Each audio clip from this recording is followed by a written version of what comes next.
Forever.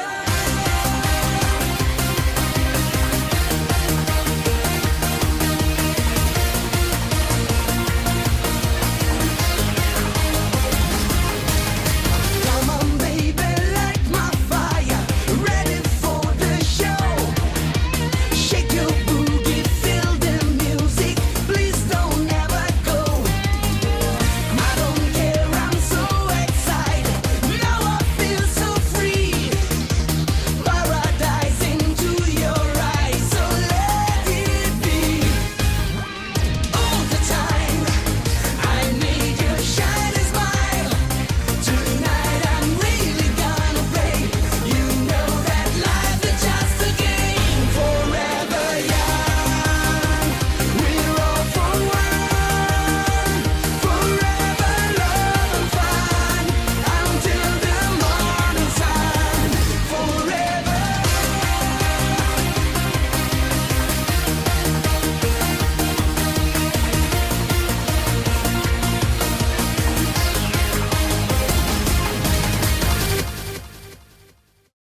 Welcome to Fate Prism. This is session number 17, and I hope everybody had a great Christmas because all I got was a head cold. A what now? Bummer. A head cold. I don't know what that. He's sick, my guy. Yeah. There's a cold in your head. Okay. Got it. My name's Nanashi. I'll be your DM for the evening, and joining us is the whole table roster. We have AI Ignister Hi. and his special guest, the birds. You know, part of me just wanted to. He's getting part- hit part of with me just- fucking Fiddlestick Ultimate from League of Legends. Oh my god. Yeah, part of me just wanted to like unmute myself and like just stay quiet, just so my earbud can pick up the birds. Listen, that's what happens when you invite Alfred Hitchcock into your home. I'm sorry for you, Oh Chief. god. We have Atlas Core. That's me. We have Raven Soul. Hello. And we have Suba. You're being left for last. He's just going in alphabetical order. Is how we do. Yeah, I was. Hey, the alphabet's wrong. I sure do love when S is the first letter of the alphabet. Also, Nanashi, you That's say exactly how it should be. Also, Nanashi, you say you'll be our DM for the evening. I don't know how to tell you this. It's 9 in the morning. I haven't had my morning coffee yet. It's not the evening. What do you mean? It's 4 in the afternoon. Well, you're not American, so you don't count. Oh. I'm sorry. I'll show you who counts. I mean, okay, to be It just fair, starts counting from 1 to 10. to be fair, I don't know how to tell you this. I wasn't aware of that until Nanashi said it like 10 minutes ago. Or you said it 10 minutes ago. Oh boy. Your existence made me remember time zones. I'm sorry. Yeah. Well, we're already off to a fantastic start. And I said it the first session that Suba participated in. We can't unfuck the Christmas turkey. The group is forever altered. It really is. We're just permanently unserious now. Honestly, I don't even mind it that much. Can I be real here, Chief? What fun D&D table is ever fucking uber serious 24/7? I mean, touche. True. You ain't wrong. Just look at Legends of Adventurous. Oh god. That group is never serious. That They group really is about are. as unserious as it gets. The DM Bless could have them. the most wholesome or serious plot-moving moment ever, and they'd still find a way to make a joke out of it. They still Yo. find a way to like talk about someone's junk or something. They could kill the entire party in the most gruesome way imaginable, and all we'll hear is that they're now up there in heaven with Chuckles. Well, no, Chuckles didn't go to heaven. That was actually part of You know, the yeah. joke, but yeah. Yep. They Uh. even managed to get Shaggy Rogers himself in like one of those sessions, which is actually funny. That's amazing. One of his VAs, that's funny. Yeah. Alright, so I think we're finally ready to get started. So, we left off still partway into the morning of your day 6, and after acquiring information from Conroy's library and a fucking car, You're now on your way to the Brown Domain, potentially to engage Tlaylock in a challenge of might. Yeah. Now, As before one we get does. started, though, I'd like to ask everyone to give me a quick notice roll. Oh, good. I God, what's my love notice making stat? flat rolls. Oh no. Minus You one. have like double the stats and everything. Double is zero is still zero, my guy. At 0. I got a Oh, plus damn. 4. Anyway, I rolled a 6. Oh. Jesus Christ. Of course he did. So the What's pregame your- rolls were hold on, what's your assigned what was modifier? to come. Good to know. Jeez. What's your modifier in notice? Hold on, it's a plus It's 3. a Okay, 3. cool. I think it's still as potent as before, even with the transformation. I mean, the Yeah. fact he got 3 pluses. It's like, my man, I rolled 3 well, okay, I didn't roll 3 minuses this particular roll, but like, that was like my first pregame roll was 3 minuses. Come on. Oh boy. This is very much clearly a sign of things to come. Yep. Apparently. A vulture sign, if you will. Ho ho ho, I'm so funny. Can we nuke Hey, this Nanashi, thing? I'd like to use Herculean hold on Joseph. Much obliged. Oh boy. Wash his testicles. No. No. Okay, now I want to No. Herculean hold him. Can I dragon drive him? God damn it, this is already going great. This is already going great. I assume we're now pulled up to the gate, so as Joseph stares upon at the brown gate to the domain, he will ponder something and then share it with the rest of the group. You see that strange light coming from the gate? It's a golden hue. As he points it out, you see a massive golden eye-shaped symbol over it, and it definitely looks familiar. Oh boy. Huh. I don't like it. Was that there before when we went there? No, it was not there beforehand. I would have been able to spot it out immediately. The golden symbol in question stretches the width of the entire 20-foot wide golden gateway ring. Well, whatever it is, we came here for a reason and we're gonna find out, and chances are, it's not good news. Let's just give it 1 second here before we walk through this thing. Hey, Nanashi, can I roll academics to figure out if this big eye, golden eye symbol is... I'm sorry, I said golden eye and immediately thought of GoldenEye 64. Can Barry roll an academics on this big golden eye symbol to try and figure out if it's interfering with the gate in any way? Because I don't want to, like, deal with some random teleportation bullshit, end up 30 feet below ground, Go right ahead. solid rock. Go right ahead. That's awesome. I'm sure Nanashi, our gracious DM, would never do something like that to us. All right. Well, based on what you can tell, this gate does not appear to be any physically different from any other instance that you've seen it up to this point. It just looks like from within the circle of brown, there is a golden eye symbol sitting amongst it and glowing brightly enough to be seen from on your way toward it. Otherwise, it looks relatively the same. You can make the assumption that it doesn't do anything different. It just looks different. It might even be some kind of a signal or beacon. Otherwise, no difference. Well, best as I can tell, I think this thing's only visual, so gate should still function as intended as far as I can tell. Does anyone recognize the symbol? Barry can recognize the symbol, and you guys should too. It's the eye symbol that appeared during Oudigan's challenge. Oh, wait a minute. There's a challenge ongoing.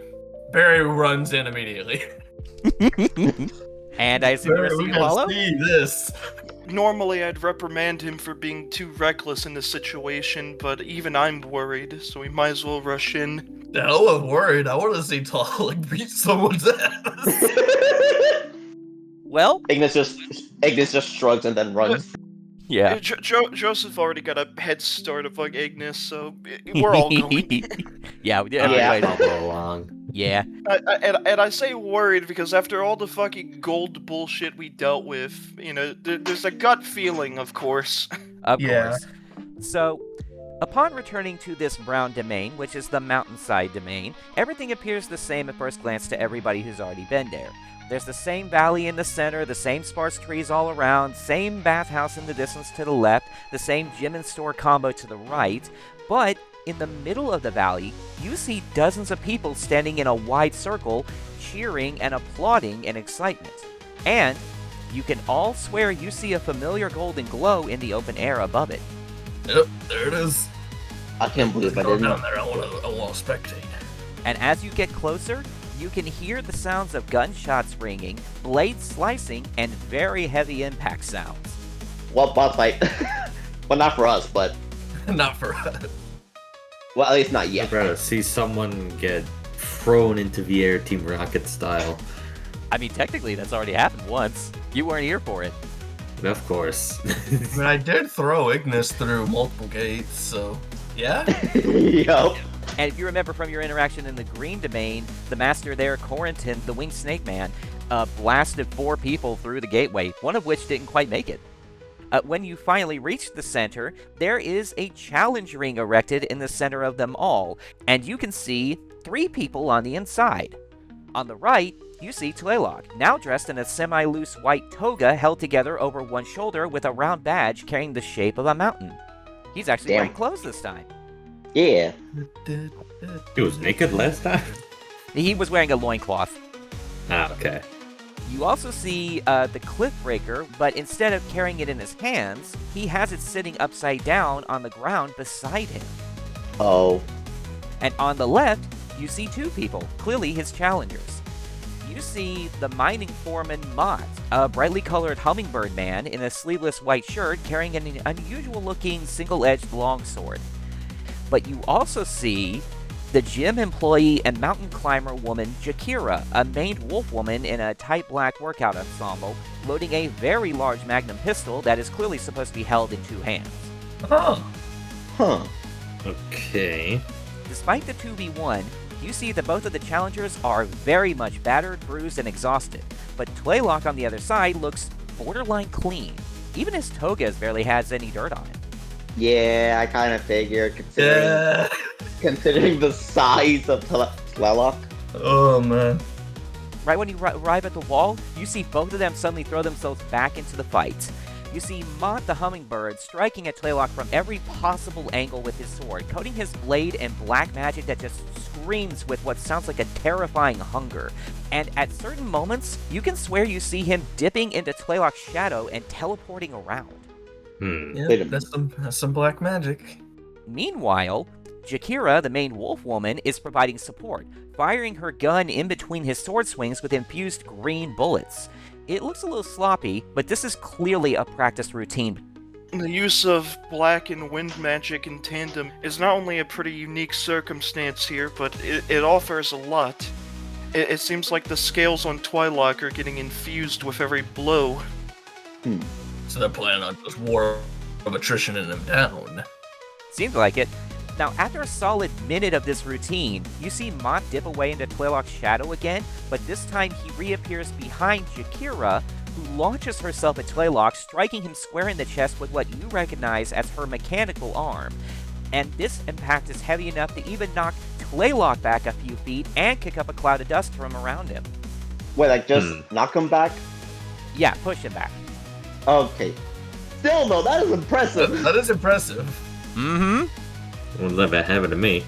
Now, within the dust cloud, though, you can hear him laughing a little. And it's clearly a jovial laughter, like he's enjoying himself. But a few moments later, you see that cloud of dust explode and an 8-foot-tall ball of brown scales peels out like a tire doing a burnout, heading right for the Birdman. Oh, wait, hold on. Wait a minute. Oh, wait, hold on. They turned them. Laylock used rollout. It was super effective. He used his stand.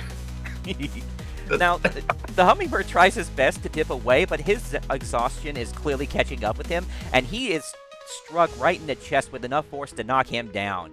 And then you see this brown death ball turn and head for Jakira next. Oh boy. But unlike her companion, she braces for impact. The spear strikes her dead center, but instead of flinging her backwards, she manages to cling to the ball until it stops spinning. I'm sorry? See, now all I can think about is Link catching rolling Gorons in Twilight Princess. And then she flings that massive body into the open air. Rules Case of in point. nature. Now, Is fucking doping? Now, as he's falling through the air, though, you see his body suddenly uncurl mid-throw. He's grinning ear to ear as he reaches back and grabs all the discolored black and green scales on his body, yanking them off, and then throwing them at her with terrifying precision, each one exploding in a black or green like a colorful impact grenade. Okay, Synergios, calm down now. Hey, Good lord. Hey, Atlas, you still want to face Tallak? I mean, I wasn't gonna face him in direct combat. I was gonna challenge him to a powerlifting competition. Or something along those Okay. lines. If there was any hope of winning a fight with this man, you might have just gotten your answer. Yeah. Now, I mean, we have the numbers advantage even harder than these two, and I could probably stop his rolling ball maneuver in the same way Shakira did, but at the same time, Yeah, all of that is just a no. so once the smoke clears, you can see both challengers, but they are in no shape to continue. Mott is unconscious on the ground, and Shakira is on all fours, her outfit in shreds and her body bleeding from several places. Damn. Shakira flings her head back in laughter, pushing her hair back with her now visibly mechanical arm because the thing that was covering it is now blown off. And she just says, "That was a hell of a workout." She stands back up, spitting out a gob of blood, and approaches Tlaylock with a handshake using her mechanical arm, and just says, "Tlaylock Jatera, we admit defeat. You were the better fighter."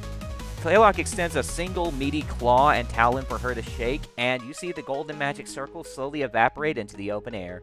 So I guess even practice challenges can occur too. Tlaylock grins wide and speaks haltingly at her. "Power good, speed better, timing off." And Shakira just listens with a smile, nodding slowly. "Got it, so work on the timing. I'll pass that along when he wakes up."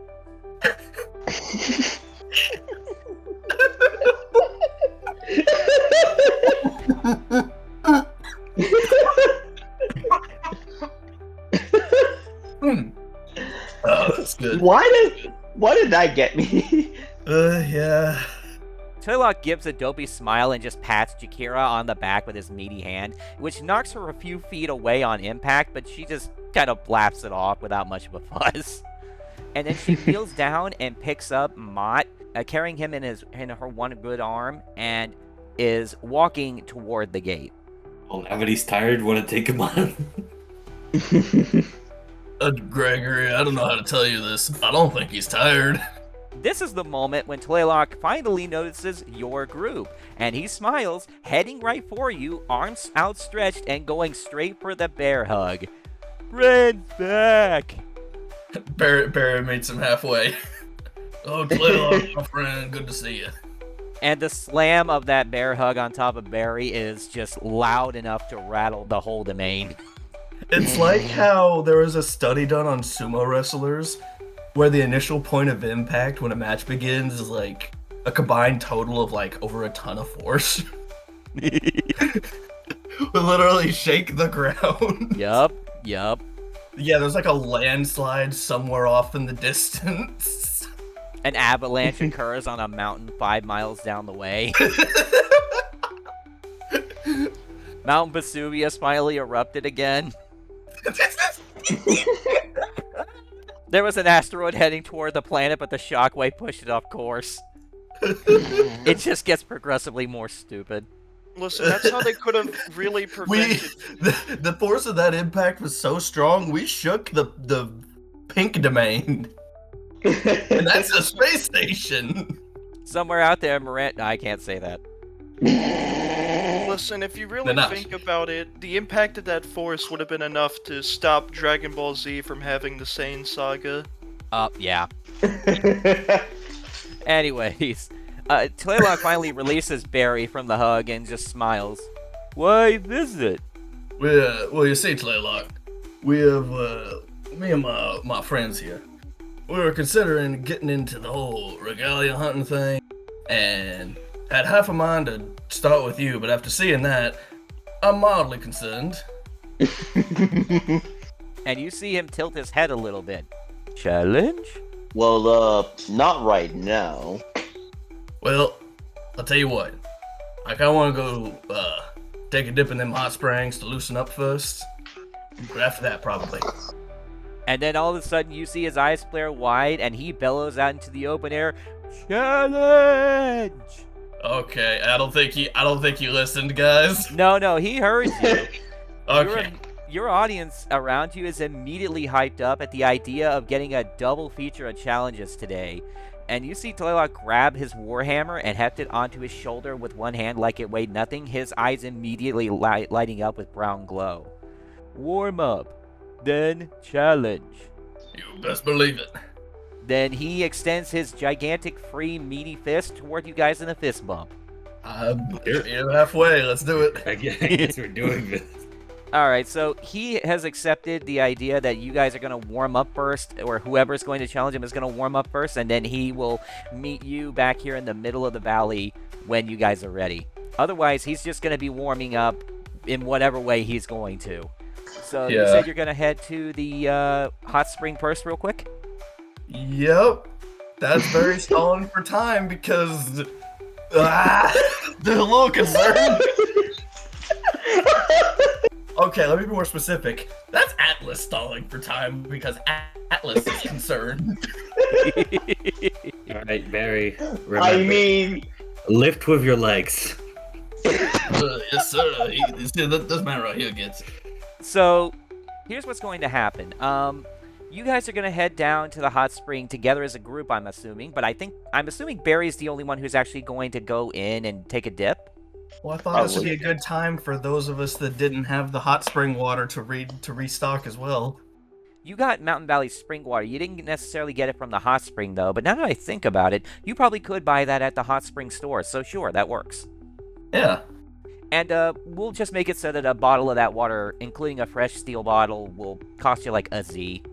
Yeah, I know Joseph had to use the last combat session we had, so he'll go in there. And if Suba didn't have one, he'd be able to get one here as well. Yippee! Alright, so here's what we're going to do. You rolled a pretty good academics roll when you did your gate investigation, so I'm going to give you a little bit of an ease of entryway into this one. I actually was thinking about challenges that you could do that were non-combat related, but were still might focused. So I'm going to tell you right now, I think your best option for this would be an arm wrestle. Ooh. oh boy. You see, initially I was thinking because I remember the first time we came here and we first beheld Tlaloc and all his might and durability. Mm-hmm.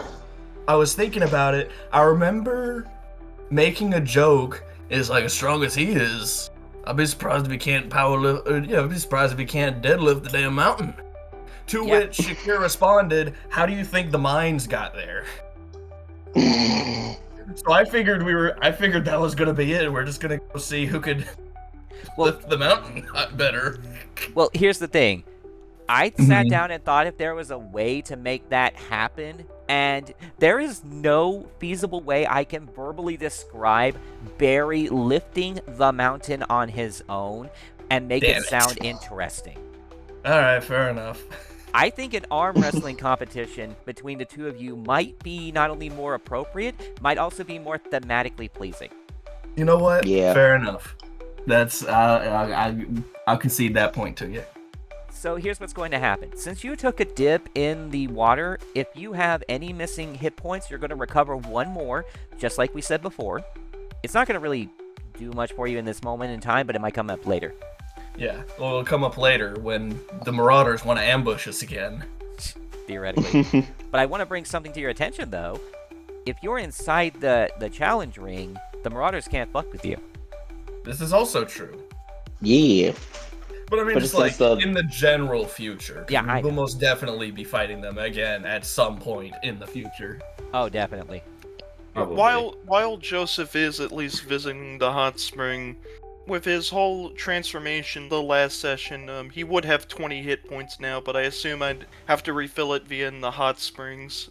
The way that Calum's ability worked is that it automatically applied any and all bonuses and defaults to your character, so you are already set up to 20 hit points. Alright, then in that case, I'll just buy one of the spring water with my... For 1Z, you said? Yep. Yep, I will do that, going down to 67Z. Alright, so we'll say you soaked in there for about 15 minutes and had the epiphany that maybe an arm wrestling competition might be your best option on this one. And we'll say that afterwards you dry off, clean up, and meet him back in the middle of the valley. Yep. Everybody around him is suddenly just hooting and hollering, having a field day watching him warm up, and you see him bench pressing those 2 stone benches sitting out front of the building again. Okay. This might be a little weird, but Barry's a wrestler, so we gotta do it. Barry, takes his shirt off, throws it at one of the home, and is going to, in air quotes, enter the ring. And you see Tlaylock grinning ear to ear seeing you coming, and he takes those 2 benches and just tosses them away, and you hear them thud like Rock Lee's leg weights when he took them off the first time. Hell yeah. Barry is You're getting so into good. his element. There's a crowd around. There's an audience. This is what he's good at. Hell, I'll even spend an MP to Mystic Megaphone this, just so everyone can hear. Listen here, Tlaloc. I see you. You're large, you're strong, you're powerful. Much like myself. I seen your previous challenge. And frankly, I don't think me and my group pose much of a challenge to you in straight combat. However, I, on my pride as a strong man, will challenge you to a test of might. I, Regalia, will challenge you, Tlaloc, last name here because I as a player forgot, to an Chatera. arm wrestling match. And you see his eyes go wide and the ground around him begins to rumble slightly. He is fascinated and excited at this prospect. He takes that hammer and jams the handle down into the ground with a mighty thud, burying at least a foot of that handle into the dirt itself, so that the head is now roughly chest level with the both of you. You are going to use the Warhammer as your arm wrestling table. Dude, I had to stand up for that bit. I'm so hyped.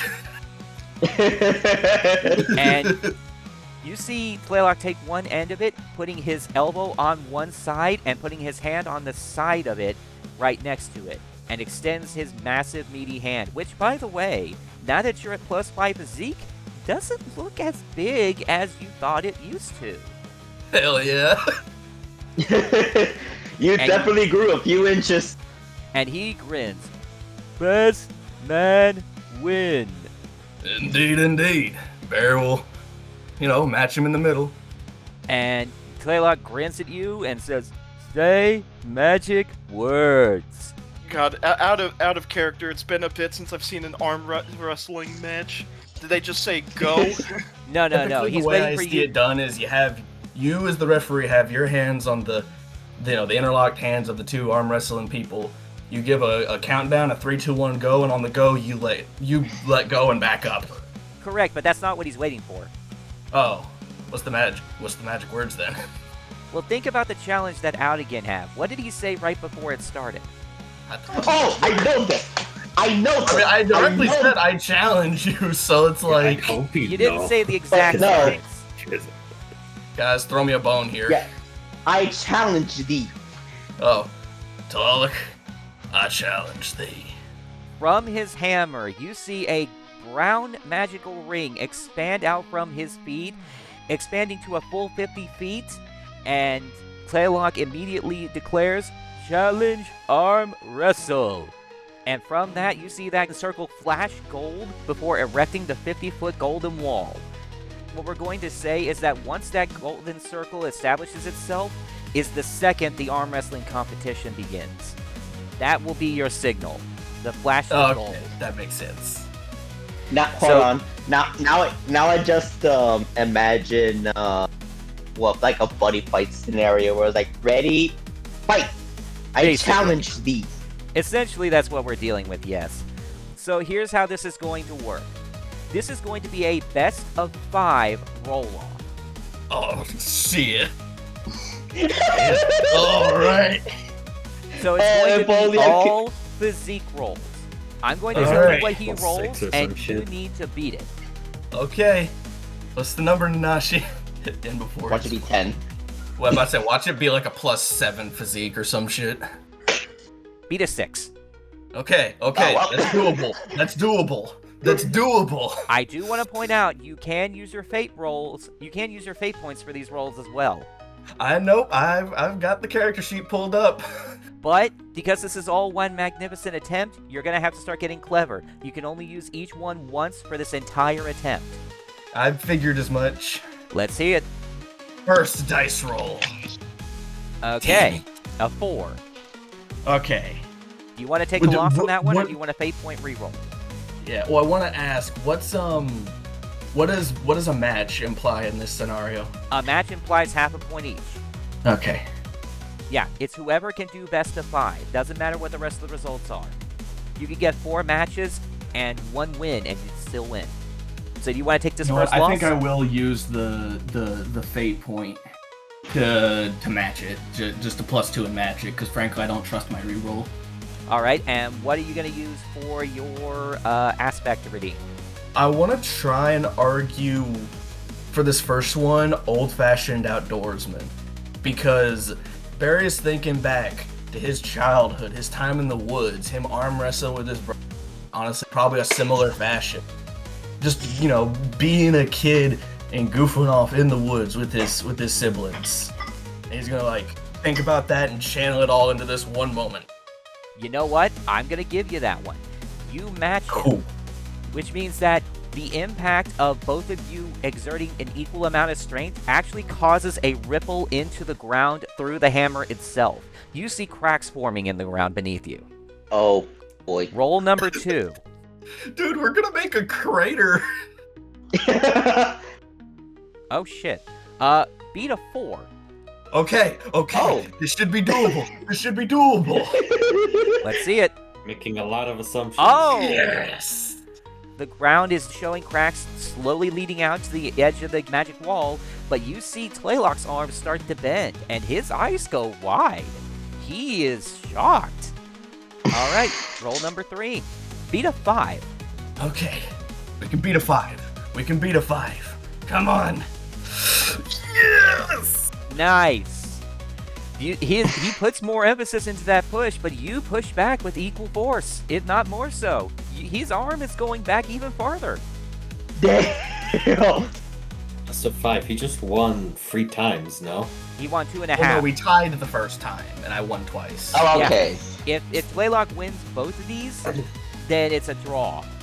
Oh. If Tlaylock wins Wait. both of these, we just cause a crater in the ground, and it ends in test. Dude, I'm hyped out of my mind right now. All right, beat a 6. Okay, we can do this. We can do this. I still have 1 per day fate point and 1 staying fate point. We can do this. I don't even need it. Don't even need it. And with that, you see Tlaylock's arm go all the way sideways so far, he actually loses his balance and flops on his side hard enough to rattle the entire domain, even outside the magic ring. Don't even need the fate points. And everyone watching is staring, eyes wide, mouth on the floor. Well, I think it's safe to say we have our winner. Yeah. No one probably expect Barry, to be on his, WWE shit and immediately start gloating to the audience. He's just kind of still there for a minute. Like, he can't even believe it. I mean, he could raise his hand up. Yeah, there's probably like a good 10-second pause. And Barry just raises his right fist to the sky. Just, yeah.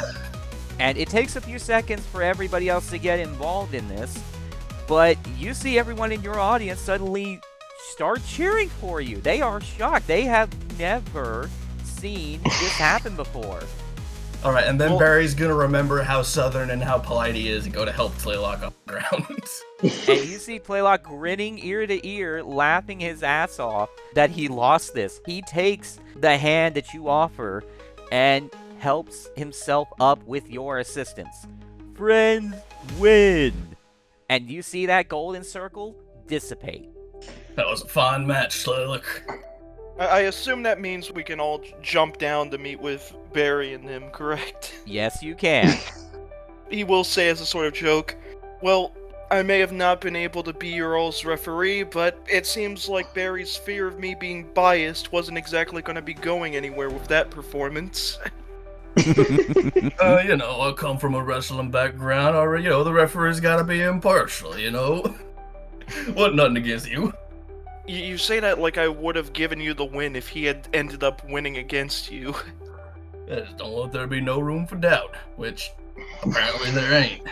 Oh boy. Well, you got one hell of a confidence booster out of this, and a prize if I recall correctly. Speaking of which, I honestly didn't expect you to win your first attempt. Yeah, I didn't either. I'm be real here, Chief, with how much you power hyped all of these domain masters and lore, this is really a surprise. you know, Like, I'm not gonna say that was overhyped. It was absolutely worth all of the spectacle. But damn, my dice was just not having it all the way up until that moment. It was making sure to save the best luck for when you needed it most. Yeah, like 6, 7, and 8 in a row. Gotta admit, Hold that was on. a good one. hold on. Now I'm having an idea. So like Quarantine, I just had the idea where like basically a hunting game.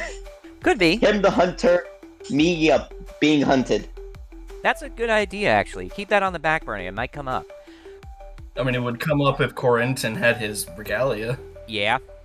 You're gonna need Oh to yeah, figure he that one doesn't, out, he too. doesn't.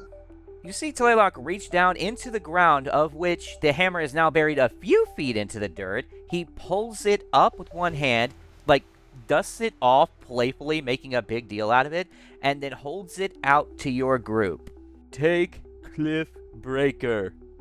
He wants all of you to take it at the same time. See, here's how this is going to work. If one of you wins it, you can all claim it as a shared prize, but you all have to grab it at the same time when it's won. Okay. Gotcha. Well, on 3 then, gentlemen. Yeah, on the count of 3. We gotta do a physique roll for this. Nope. Nope. I'd like to spend 1 point of mana to increase my speed. I'd like to Herculean hold No! Gregory. No! I'd like to Herculean hold Gregory and slam him into the ground. Tee. So, all of you are going to grab it at the same time at the count of 3? Yep. Yeah. Yep. I need all of you to give me a will roll.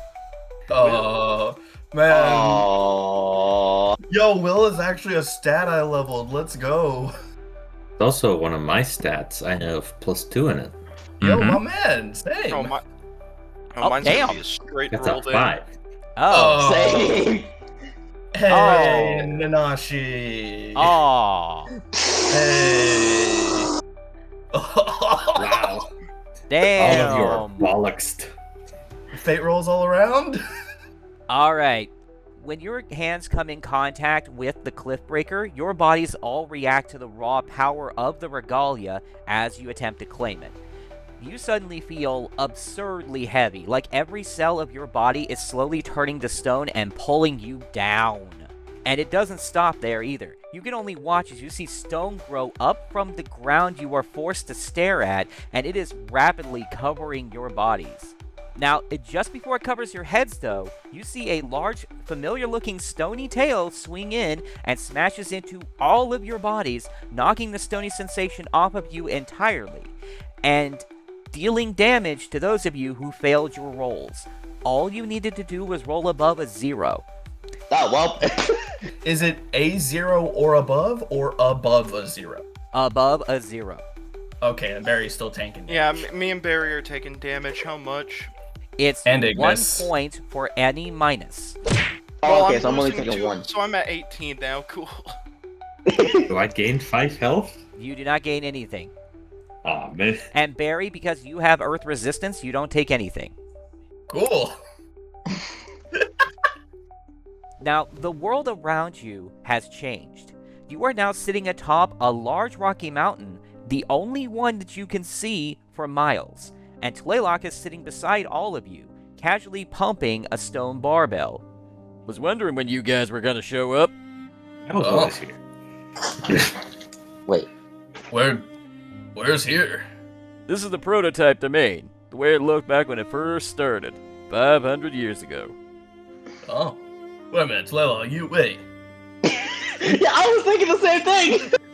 Yeah, well, I as a player heard it immediately, but Barry was going to be a bit slow on the uptake. Wait a minute. You sound normal. No offense intended. We're all in your head, man. This is all an illusion. You guys are gaining the power of raw earth magic and the concept of might behind it. So it's fucking with your head a little, letting you see how it all began. This power is going to be tied to your sense of hope. It don't matter if it's hopeful or hopeless.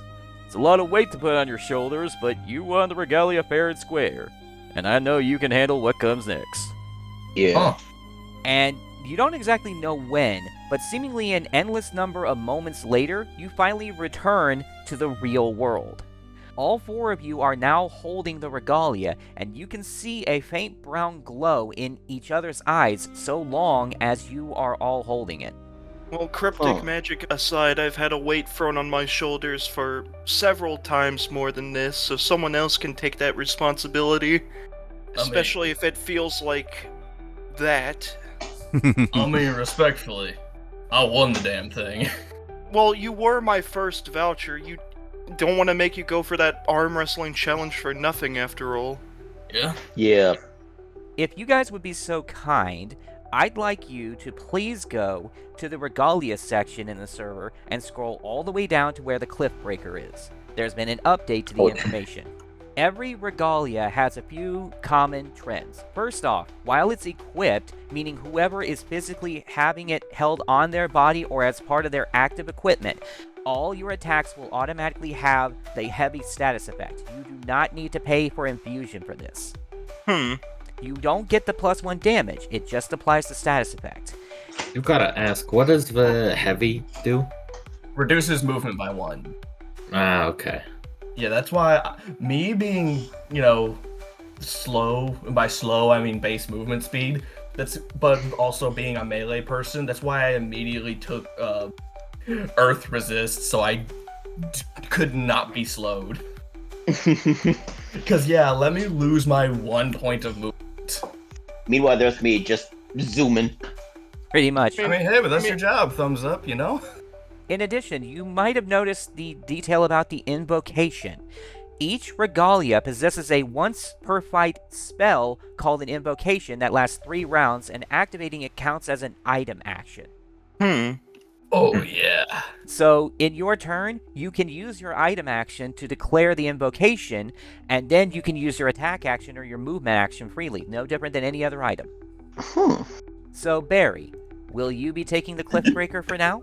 I'm pretty sure I'm the only one that could physically lift it. I yeah. can take it. The old turtle wizard guy. Well, I mean, can you even do, can you even use heft or two-handed weapon? I can. Sure I can. I have a physique stat for it. Oh, okay. Wait, how much physique do you have? I have +3. Oh, nice. You're 1 short. Yeah, hell yeah, my man. Yeah, so if you go down, I'll take it off of you. The only difference is that Barry has second swing because his is at 4+. Mm-hmm. This is true. I get to swing it twice per turn. Which is why I was saying, Barry can actually use the full brunt of it, no problem. Yeah, Yes, he I think can. it's best. I mean, I think it it's does best if. take a Obviously, bit Barry's from, gonna have it. I'm just saying. In If a he goes pain. down. Yeah. Dude, if Barry goes down, the fight's lost. What you mean? Alright. I love you guys. I talk a lot of shit. I love you Note to guys. self, don't exclude Barry from AoEs anymore. Now, as long as we're at it, though, I did promise you that if you guys won any of these challenges, I would give you the character sheets of these guys so you see exactly how much of a mismatch this whole endeavor was. Yep, +6. Plus physique. 6 physique! I called it!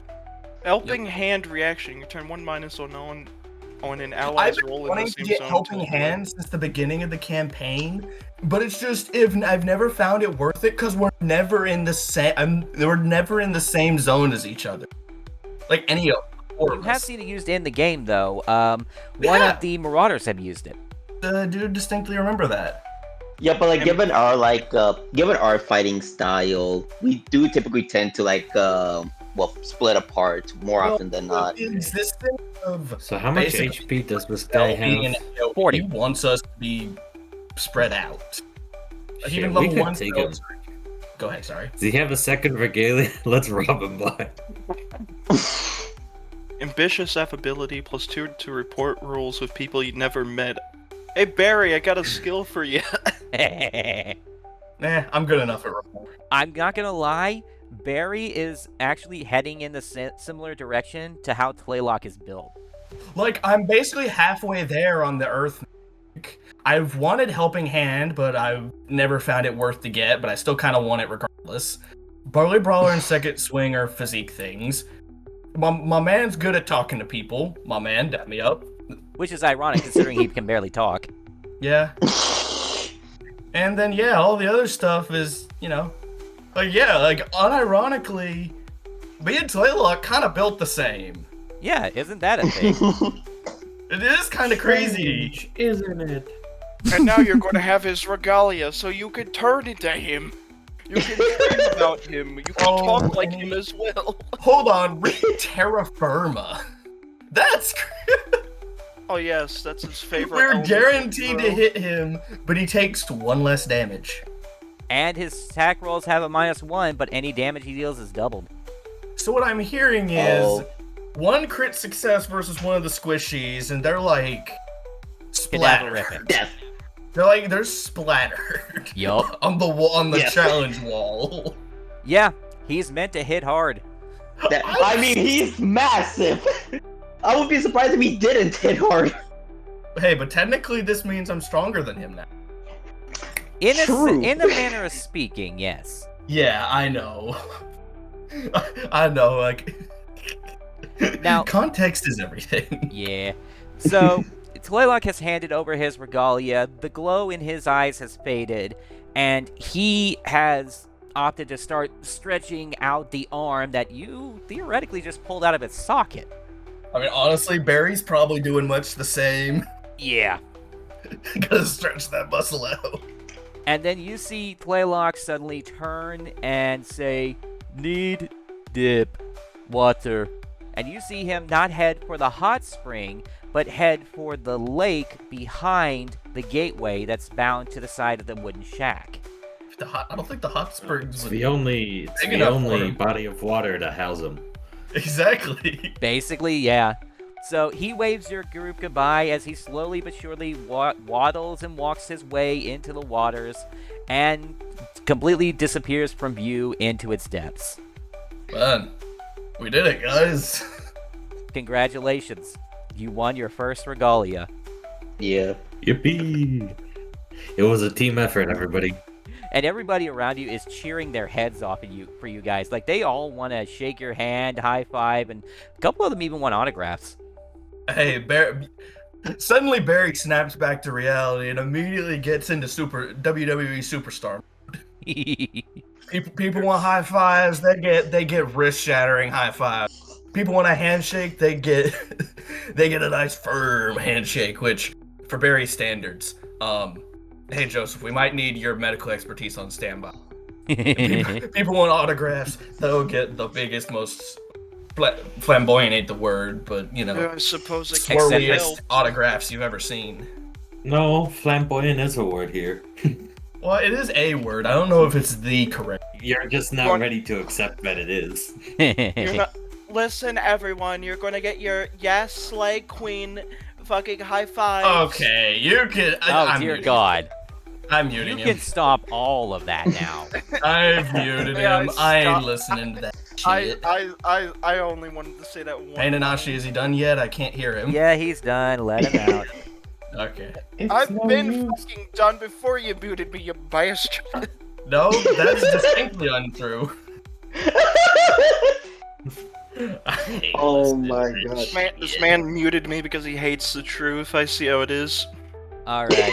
Well, getting back on topic, that is the first Regalia 1 in the game. Congratulations. Now that you have that in hand, do you know what you're going to be doing next? Since we're here, hold on. I need to do a bit. This is very important to me. After, once the crowds finally calm down a bit, they disperse, things are relatively settled down. Whereas, like, all right, next order of business, he rubs his hands together and dramatically points at Ignis. You're gonna work out while we're here. Huh? Look, I've been making the joke forever. You gotta get your stamina up. We got Regalia to win. Get into the gym. Go hit the treadmill. I don't need to be fit in order to win a Regalia. You know full and damn well what I mean. Get on the treadmill. I don't think he wants a repeat with Miranda if that's what you're suggesting. Hold on. Why does he keep going back to What? see her, Joseph? Hold on. Out of character. I forget what I need to actually participate with the same thing. I don't want to do that same thing again. No honesty. Don't worry, man. Don't worry. About 3 more inches. That was kind of a one and done. I won't do that again. Besides, Miranda has a concert tonight that you can go and attend, and you might get some ideas when you get there as to what you might be able to do for an alternate challenge instead. Beat Nanashi at karaoke. Kind of like. Oh wait, hold on. I remember bringing up that I could theoretically do, but nevertheless, I guess we could go to the concert, to see what we could do. Couldn't hurt to check it out if nothing else. Well, you have to admit she is one with a lot of free info to pass around, so I wouldn't really blame him for seeing her that second time. But challenge-wise, there's definitely an alternative to, doing what I assume all 3 of you are inexperienced at. Hey, man. Man, why you gotta bring me down on my high horse like that? Because I think I'm literally the only one in this group who has had sex and is still somewhat loyal to a degree. Oh, shit. Oh boy. Alright, well, before that devolves into something we don't want to have, now that the excitement has died down and everybody's gone, what say we move on? You guys ready to leave? Yeah, probably a good idea. Yeah, Alright. Joseph was gonna list that as just a one and done deal to get Barry off the high horse. Fair enough. So... Mission accomplished, damn. My self-esteem. Alright, so you guys hop back into your car and you prepare to peel out and head somewhere else? I know I've had my moment, but Barry does have one small errand. And what's that? I want to go see the blacksmith homie in town, because I need a sheath on my back to put this fucking hammer. Oh, fair enough. We could do that. Bro. I want to see if he can just whip something up real fast. You want to sheath a hammer? Not like a literal. You gotta get one of them big plastic reusable grocery bags. You're really starting to look like a nail right about now. Yeah, I guess we did. I wanted Barry wants to get like a holster of some kind to go so the hammer is prominently displayed across his back, because shit, I earned this. This is my title belt, bitch. I'ma wear it. Well, as fancy as that hammer is, I think Barry is going to have to walk alongside us. Yeah, I was kind of worried about that. Wait, hold on. Is the hammer just that heavy? The handle's too long. Oh yeah. We need to jump. Every Wait. time he wields it, he just pulls it out of the ground, no matter where he left it No, last. no, not the hammer, the car. Because we need to spend a mana point to start it. Remembering this, Joseph will just sigh and insert one of his mana points into the port. I You still really can't need believe to. the one person among us that can't use magic bought a car that you need magic to operate. Listen, I thought it was a good idea. Joseph is just gonna look at this man Ignis as the car starter. We're gonna teach you how to spell sling. If it will be the life or death of us. That probably might be a good idea.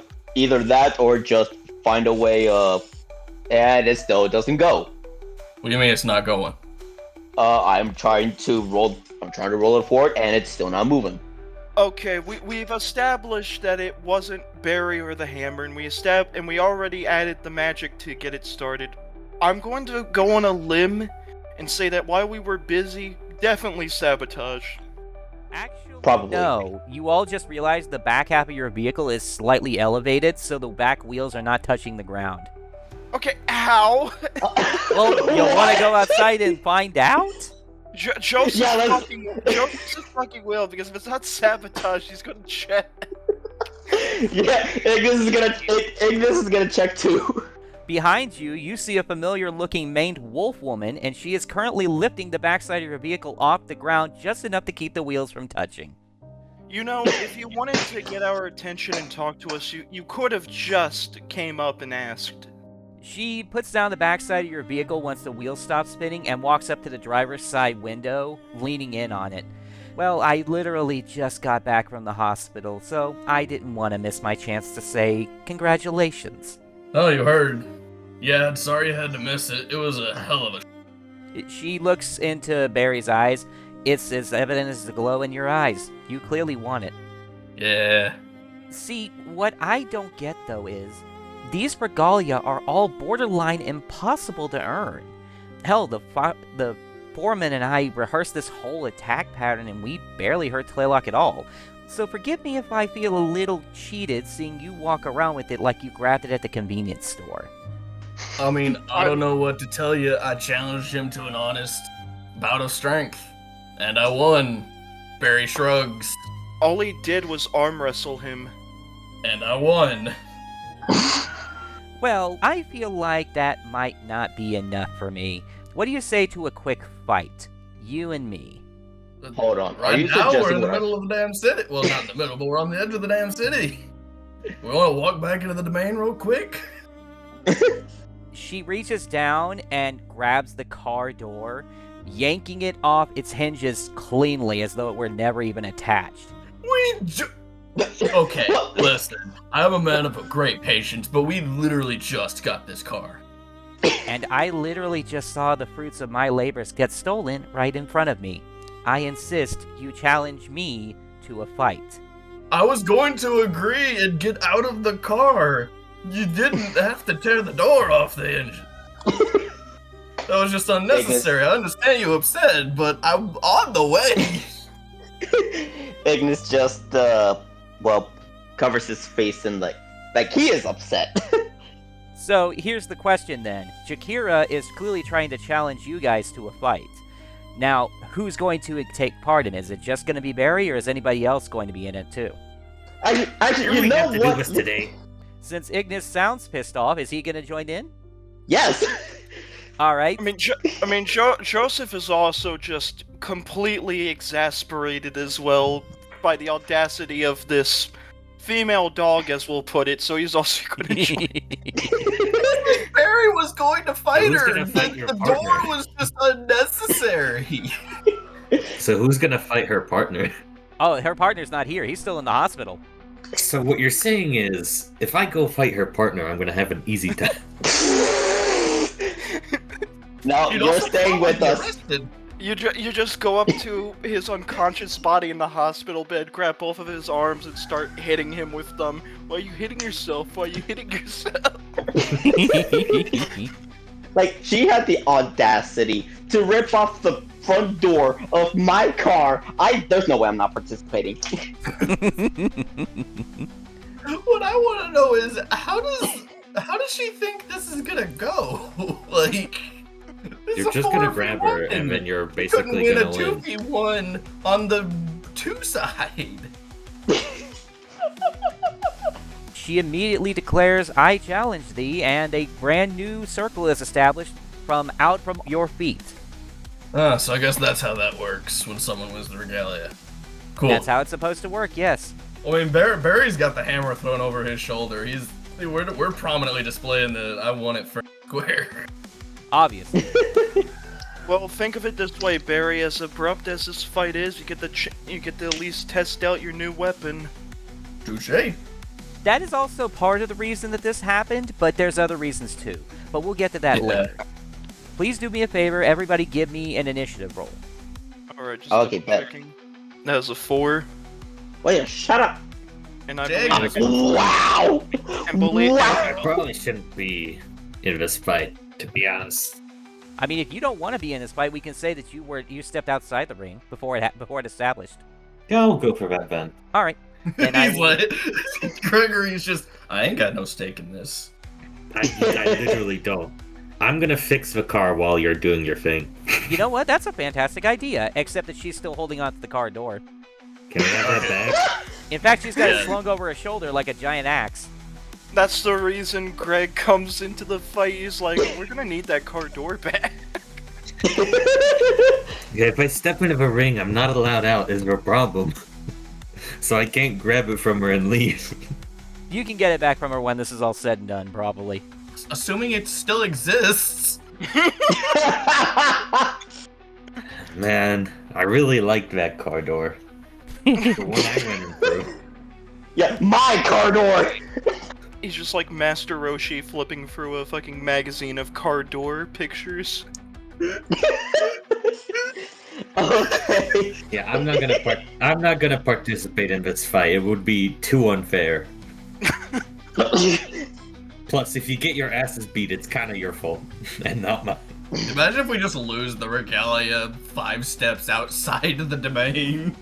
Yeah, imagine that. Literally, imagine.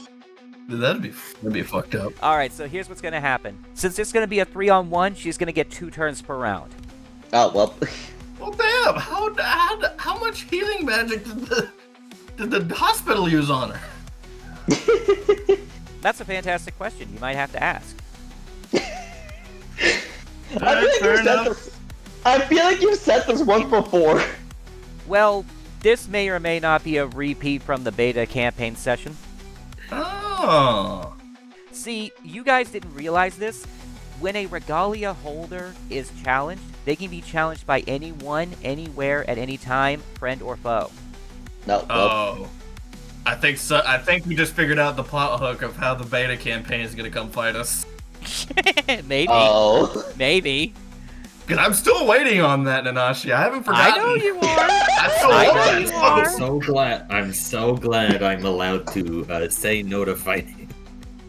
I still want that smoke. All right, so here's how this is going to work. Joseph's going to go first. Shakira's going to go second. Then Barry. Then Shakira again. And then Ignis. Okay. Sound fair? Sounds good to me. All right, Joseph, you're up first. Okay, I'm just... Well, seeing her use wind magic, I was trying to look for the magic tab and see what would be effective against a wind magic user. Because I did plan to use an infusion here. Well, what's the opposite Earth? of wind? God. That thing that I'm good at. There you go. Yes, I'm well aware. I just thought it was like the opposite. Can you just take her arm off? It's prosthetic. She punched Playlock in the chest and it didn't even break. Yeah. But that's pushing back into the socket. What about the other direction? Anyways. Well, regardless, yeah, Earth magic would if it works like that, it would probably be the best here. All right, so you're going to try and shoot her with an Earth Bullet? That is the idea, yes. I will pay 1 mana point to put me from 9 to 8, because I did have to use it to jumpstart the car. And I have a +5 in shoot still. All right, give me a shoot roll. That is Oh. a 7. Damn. Yeah, you hit her. Watch me a crit. Okay. She takes that shot, but you see that the earth magic doesn't seem to affect her too much. She actually is resistant to earth. Let's say she's employed in the earth domain. She probably got an earth ring. Or will. Well, regardless, it was a test shot overall, so I know now what not to use. So if she's resistant to earth, that means we can't inflict heavy on her. Nope. Yeah. Is that all you're doing? At the moment, yes. Hey, Nanashi, can I do a small bit before she takes her turn? Sure. Barry's gonna do the, like, you know, the come over here hand motions, like, well, come on then. You want this ammo? You did it. You see her move one zone from A3 to B2 and pull out that massive magnum gun that she was carrying earlier. It's a two-handed gun. She dropped the car door. Throw it to me. No, she didn't. Well, so I'm pretty sure mechanical arm's just strong enough to use the gun regardless. She has a stunt called Heavy Gunner that lets her use a 3 damage shoot weapon with one hand. So there you go. Damn. In addition to that, She can't keep getting away with this. she's going to shoot Barry since he's the one with the hammer presently. Oh, okay. That was the reason why I taunted her. And infuse it with silver. That's lightning. That's... Yeah. Oh, shit. Okay. Please dodge a 5. Well, I have a +4 in athletics, so it's doable. Hopefully. Watch a match. Mm-hmm. About that. Oh, he got a 7, just like me. Damn! Barry's on this shit today. Barry is on this shit today.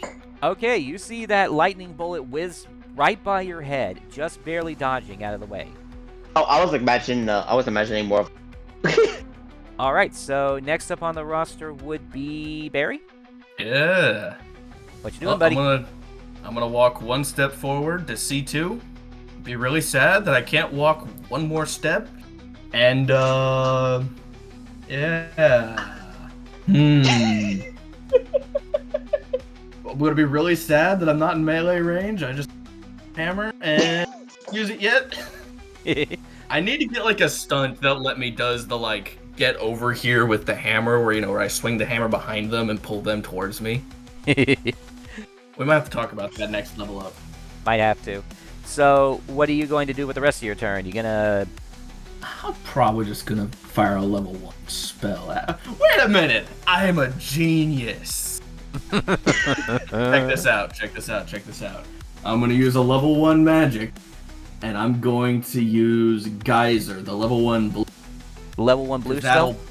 Yeah, because that'll pull her towards me. Alright, give me an attack roll. Yeah, oh. That's not good. No, it is not. She crit dodged. Oh, well. Yeah, so what happens is that she sees it coming, but then she takes that car door off of her shoulder and pushes it away with the car door, splashing it back in your face and dealing a point of damage. He's damaging the car door. It's not her fucking property. Yeah, okay, so, yeah.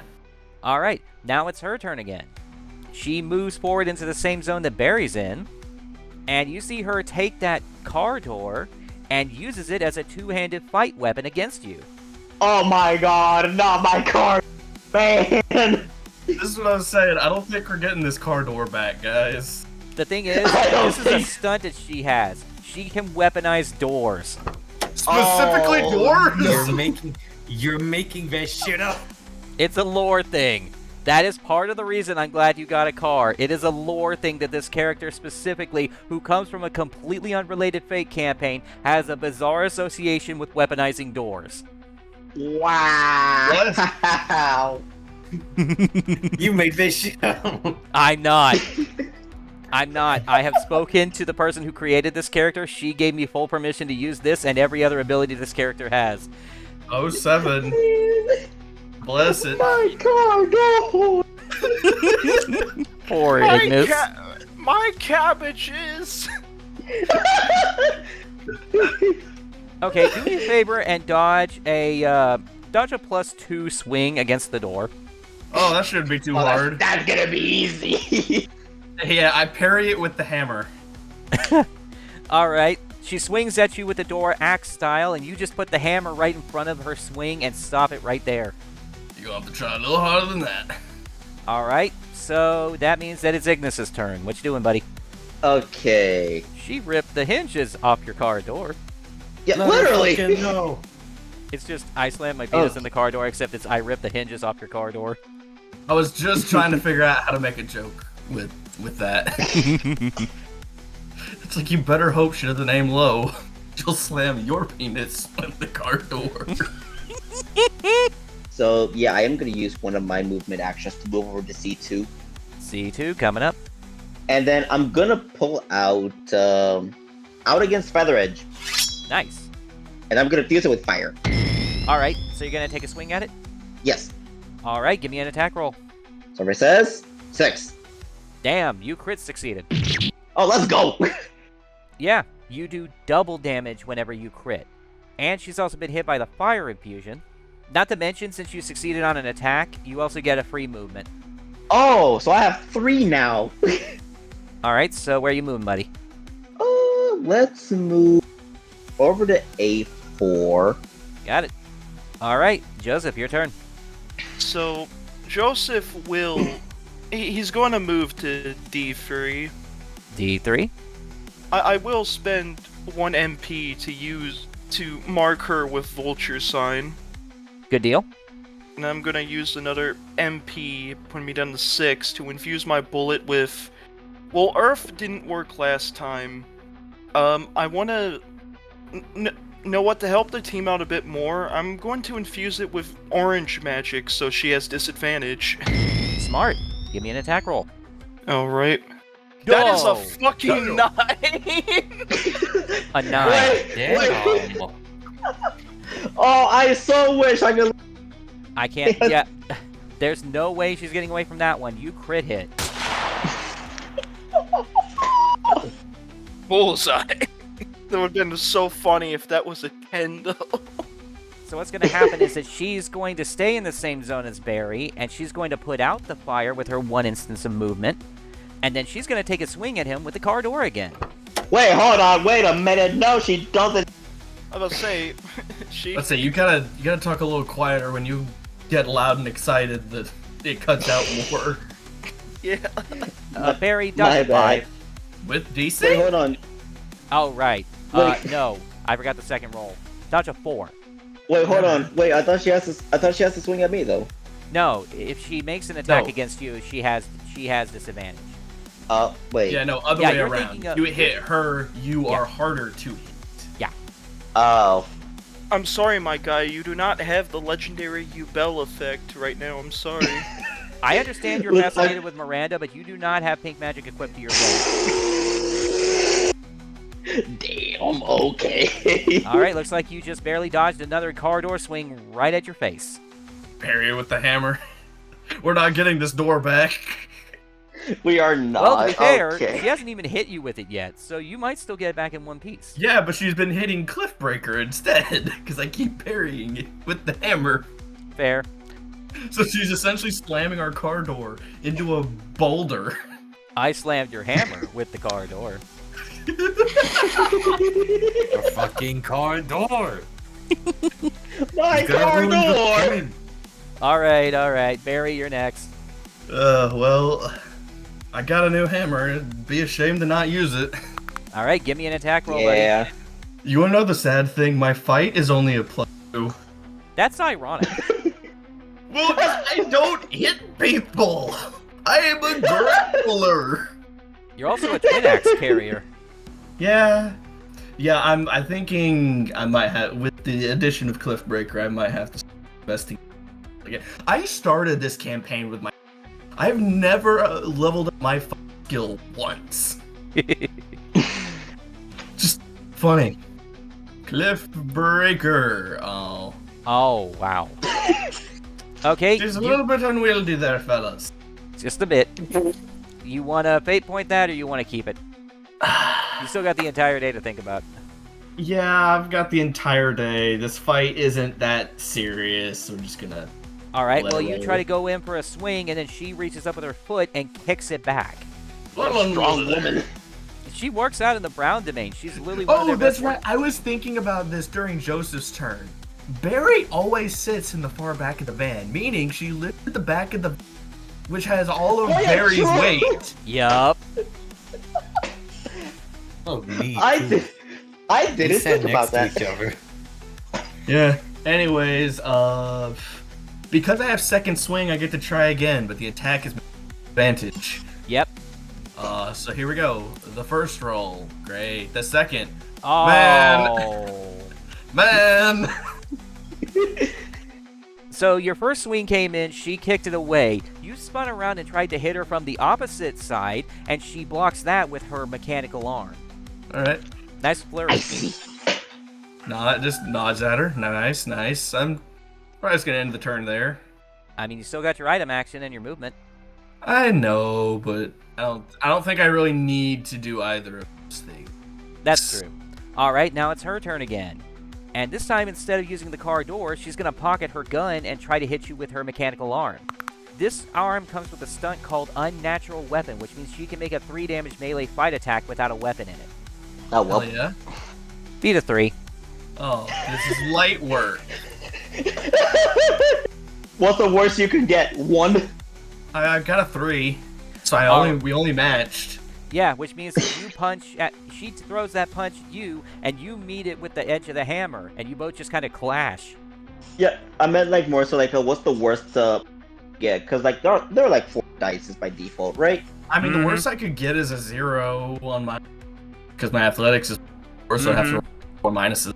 Oh, you're Although- blocking with athletics. Okay. Yeah, Yes. you dodge with athletics normally, yes. Oh, okay. I thought it was fatigue. My bad. Nah, he doesn't have Nah. that stunt. Nah, we encountered an NPC with the stunt that lets him block with once, but because I didn't figure I need it. Now, Fair. unfortunately, because of the way that works, that's the only attack action she can take, so her turn is over. Ignis, All right, I'm moving back to C2. back to C2. What you doing? Doing the same thing I did last turn. Infusing Feather Edge and attacking with stealth? Yeah. All right, give it to me. Server says 5. Oh. Okay, not bad, Perfectly not bad. balanced. All things should be. She rolled a 4, you hit. Let's go. Because you made a hit, you still have 1 instance of movement. Where would you like to move? Yeah, I did say I was. Oh wait, I only have. Yeah, I said I was going to C4. Back to okay, C4. Yeah. All right, so that's it for you. Yeah. All right, Joseph. All right, let's move up to C2 because I want to try something different. Alrighty. I'm going to pull out the sword Oh. because I rarely get a chance to use that after obtaining it. So let's try it. Give it a shot. Right. So that uses Fight. yeah, I have a +1 in fight, so this may go badly, but over time, I do want to work on leveling up fight. Yeah, you and Barry both. That is a 1. Wow. Okay, well, she managed to dodge that.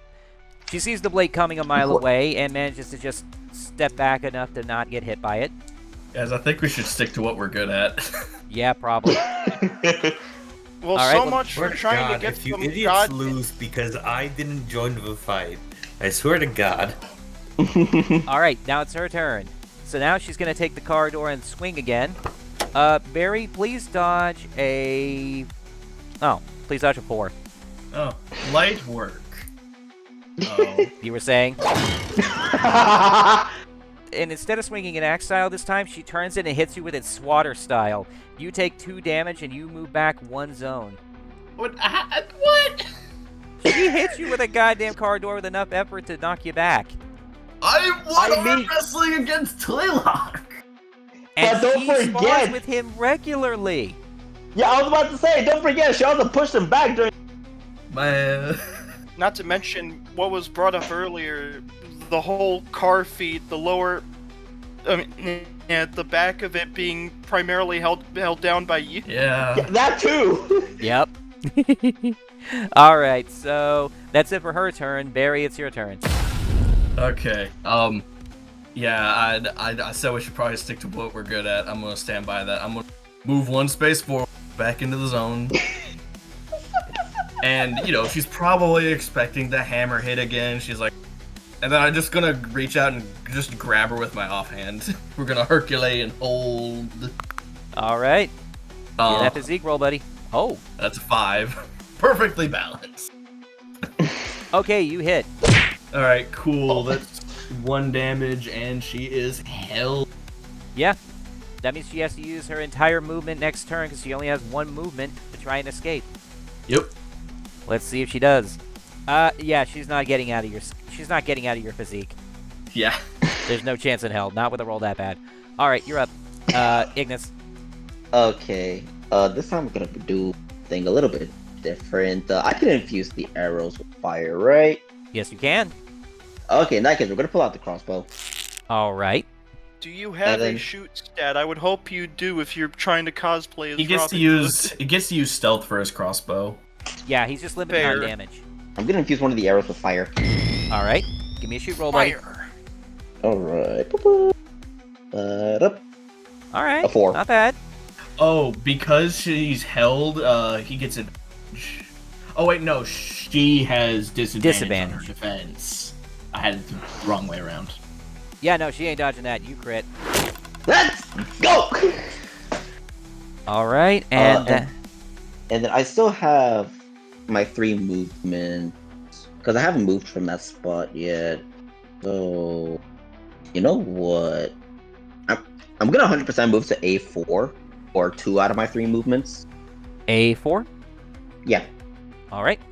and yeah, I'm thinking if I want to use dragon. Nah, I'm fine where I am. I'll just am here. Man, I hope she hasn't been keeping a line spell in reserve this whole time. Wouldn't that be some shit? All right, Joseph, you're up.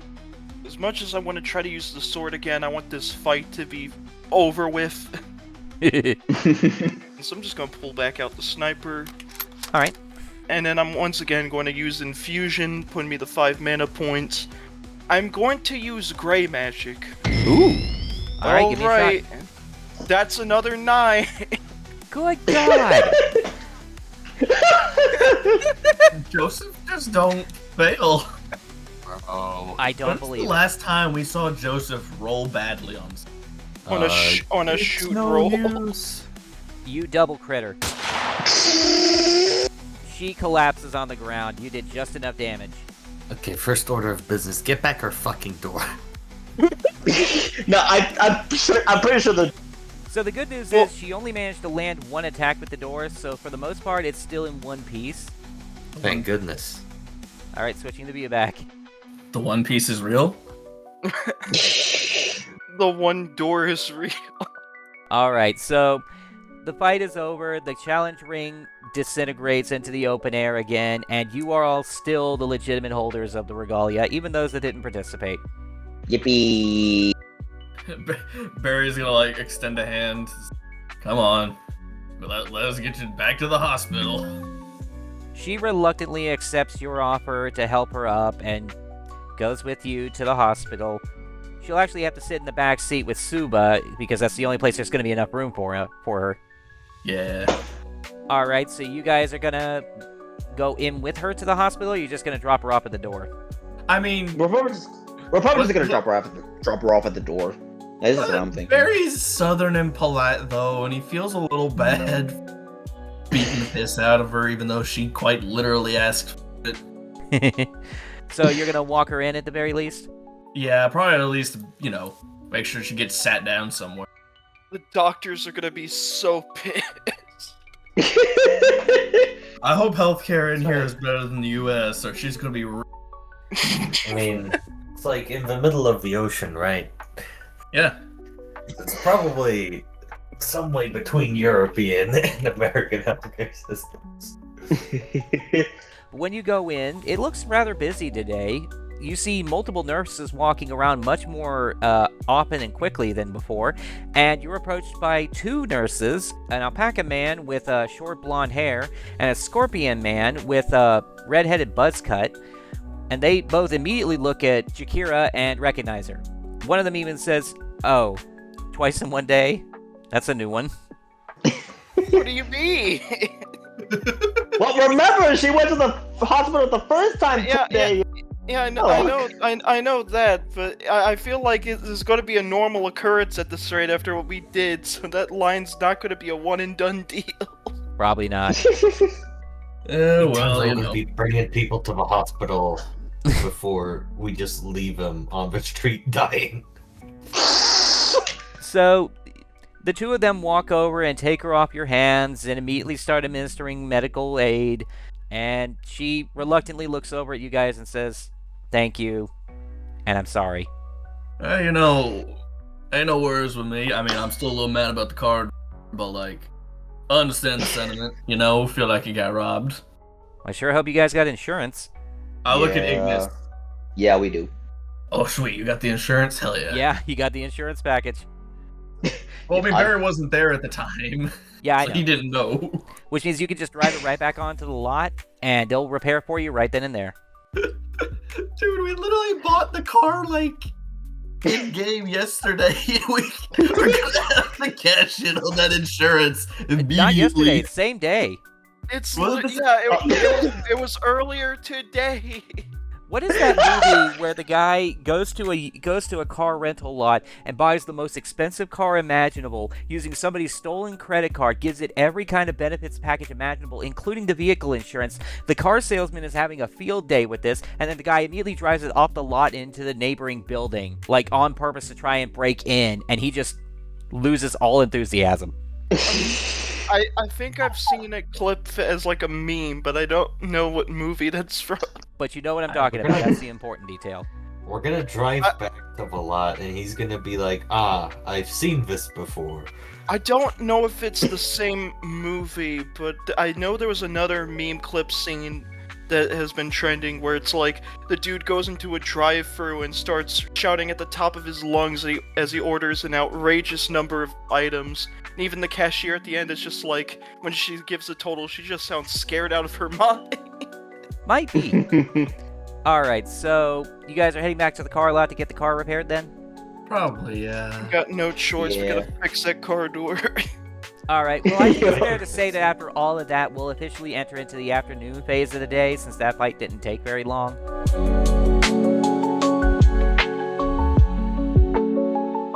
So you'll pull into the car lot, and you see Barry, the Weasel Man, appear like magic right beside your car and goes, "Hey, welcome to Oh. Yeah.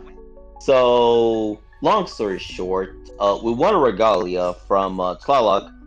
Someone from the domain wasn't very happy, and she just ripped off the front door. You see Barry, the Weasel Man's eyes go wide, and he just mutters, "Kings of Kings. I'll get that car fixed for you immediately." Alright, thank we you. have a door right here. Immediately, you see 3 different mechanics appear out of nowhere trying to repair the car door right in front of you. Now, the good news is that because of the simplistic design of these cars, it only takes them about 10 minutes to fix and repair the door, including a brand new hinge and everything. So what Oh, you're yeah. saying is they designed vehicles than any normal real-life human could ever. More or less. Love to see Mr. Musk try to make one of these cars. Wink, wink. Alright, so we got that taken care of. Your car is now repaired, and Barry the Weasel Man actually steps up and puts a brand new air freshener over your rear view mirror, because why the fuck wouldn't he? And then you see him very nervously say, "So sorry about the wait. Have a nice day." Hey, no worries. I thought it'd take longer. Do you think he's scared of us? I mean, I will did openly admit, tell him we won a Regalia, the same Regalia that I have slung over my shoulder currently, so it ain't like we ain't credible. I mean, regardless, there isn't really much of a reason to be jittery around us unless he thinks we're gonna want to beat him up or something. He immediately waves you guys off and then runs back inside of his building, and you see him having a heated, excited conversation with the people inside of his building, his co-workers, and he's pointing at your car. Okay, yeah, maybe it's because he sees us as major celebrities after that. Maybe. Either that or he thinks he's gonna get a lot of business. Regardless, I hope he doesn't become an insipid, crazed fanboy. Those are Yeah. the real worst. Well, on that note, you officially have the afternoon phase of the day to look forward to. Do you guys know where you want to go next? I would like to look into the future. All right. Give me a roll and add. Oh, wow. Ugh. I want you to soak your head in the DM's ancient scrying pool. Jeez, that's not much to work off of. And you see fucking nothing. Have a good day. Soak your head in Oh, the you're DM's starting scrying pool. You see water. Well, gentlemen, clear skies today. We can do what we want. You could Well, see like- the DM's furry profile picture, and that is it. It's some kind of pony. Well, I guess we could. I guess we could take care of Barry's hammer sword problem. Yeah. That's fine. Because like Barry's just got the hammer slung over his shoulder because he don't have like a. Have you tried putting it into the ground? Well, let's see, I could do that, but then it's not prominently displayed on my puss. You could also attach a shelf on top of the car, Yeah, but then it's could. not within Have it arm's reach. strapped to the top like a bicycle? basically. Well, see, but then it's not within arm's reach. Fair, fair. All right, well, let me go ahead and divine what he is going to see. Let me think. Do you think you can like shrink it and then wear it around your neck with like a little string? Well, like I said, it's going to work off of magic satchel rules, so technically speaking, if he's not using it, it can just be considered not on his person, but in his inventory. Yeah, but he wants it on his person. I know. That's what we're trying to figure I out. know. We're gonna turn it into a magical tattoo. What if you turn it into a tank top and then every time you get into a fight, you rip it off Yakuza style and turn it into the hammer? What do you mean? What are you talking about? You know exactly what I'm fucking talking about. It's a hammer. It's a Just boulder turn on it a into a stick. tank top. It's a magic hammer. It does magic things. Use magic to turn it into a tank top. It's a boulder on a stick. Look, man, I'm just giving you ideas what to do. All you gotta do is reciprocate. I want you to implant it into this giant rock I found so you can cosplay as Jack Horner. This fucking guy, we gotta get him to watch Puss in Boots too. Mm-hmm. Nah, I'm good, thanks. It's peak though. Guys, can we let the DM, please? Okay, you know what? I got it. Okay, so Barry, you said you wanted to go where? I want to go to the weapons store and try and make some sort of hammer sheath to go across my back. Okay, the weapons store specifically to see if he's got anything for that? Well, the blacksmith guy we met Oh, the before I went to go blacksmith. see out again.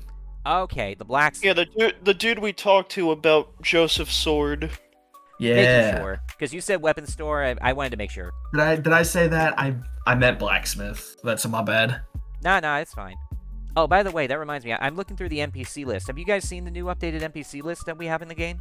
I don't think so. I haven't actually looked at it yet. Oh, there's a lot of them. Yeah, but here's the thing. Alice has created a full functioning wiki website for us. Awesome. Oh yeah. So, what you see in your future vision is a yellow popsicle. This means nothing to me. It might not mean anything to you, but you can mention it to the party and see what they have to say on it. Yeah, so I'm seeing a yellow popsicle. Not sure what that's about. A yellow popsicle. Mm-hmm. Huh. Well, if the last obscure item brought us to the Brown Domain, then surely this can correlate with something. Oh, the only place I can think of is There's Yellow. like a beach where they sell popsicles, one of the domains. Oh, you know Yeah. what? Yellow honey popsicle from the Yellow Demesne. There you go. There we go. Oh, maybe my future's leading us to all the regalia. In what order would be Probably. best for us? Probably. That's possible. I don't know if we got a fight in us today though. Or something really bad's gonna happen there. That's also a possibility. It's a distinct possibility, but let's say we handle that in a second and we let Barry go down to the blacksmith and see what he can do first. Yeah. Can I go with you, Barry? Yeah, sure. You know, it's an open invitation. I mean, shoot, technically by default, we all gotta go, because we're all in the same van. Mm-hmm. And someone here is the only one who can actually drive this efficiently. Mm-hmm. It's just not Yep. true. I say that exaggeratingly because the man's got like how much in fucking drive? Like 4. 4. 4. Yeah, he's got a +4 drive. Damn. Man is a fucking drift king. Anyway, let's continue. Might as well be. So you guys make your way down to the blacksmith shop, and you see the exact same jackal man as you saw before, Marvin, and it looks like he has about finished the same cannabo that you saw him making the first time you came around. Yeah, that was like What now? 2 or 3 days ago. Imagine a giant studded baseball bat. Yeah, Okay. it's a Chinese weapon in origin. And he sees you guys come in. Oh, hey, I remember you. Yeah, you directed us to Oudigan the other day when our friend here needed help refurbishing his sword. I think I've seen you around here too. Gregory, right? Yes, Marvin, right? You got it. There we go. Look at that, friends all around. What can I do for you today? So here's the thing, my man. I got an idea for a custom order of sorts that I'd like to speak to a professional about, because I don't know jack about weapon making. So you see, I got this new hammer right here. Barry presents it. He stares at the hammer. That is literally a rock attached to a tree. Yeah, It's a very special rock attached to a tree. yeah, it's called Cliffbreaker. And you see his eyes suddenly go wide. You mean the Cliffbreaker? Yeah, Barry Yup. giggles. Yeah. Kings of Kings. What do you need? Joseph will interject real quick. Okay, I've heard the car dealer when we came up earlier to get some repairs done mutter that please do not get all jittery on us over this. No jitter. Just, I'm gonna be real professional. What can I do to help you? Please, no need to be so formal. We're all friends here. So, I was hoping I could get some sort of custom-made, holder so I may prominently display the hammer across my back and draw it out for combat because, I earned this thing fair and square. I want to... So, I was hoping we might be able to get something custom. He puts his cannonbow to the side and looks over the Cliffbreaker, getting a piece of what looks like measuring twine with a couple of marked notches, and starts taking measurements of the hammer. Okay, so what you're looking for is like a back rack? Yeah, something like that. It'll take me a bit to get that done, but I'm almost finished with this. Tell you what, come back later today. I should have something for you then. All right, cool beans. Thank you very much. How much would that run? For you? Tenzi. Ignis, pay the man, please. All right. All right, minus Tenzi.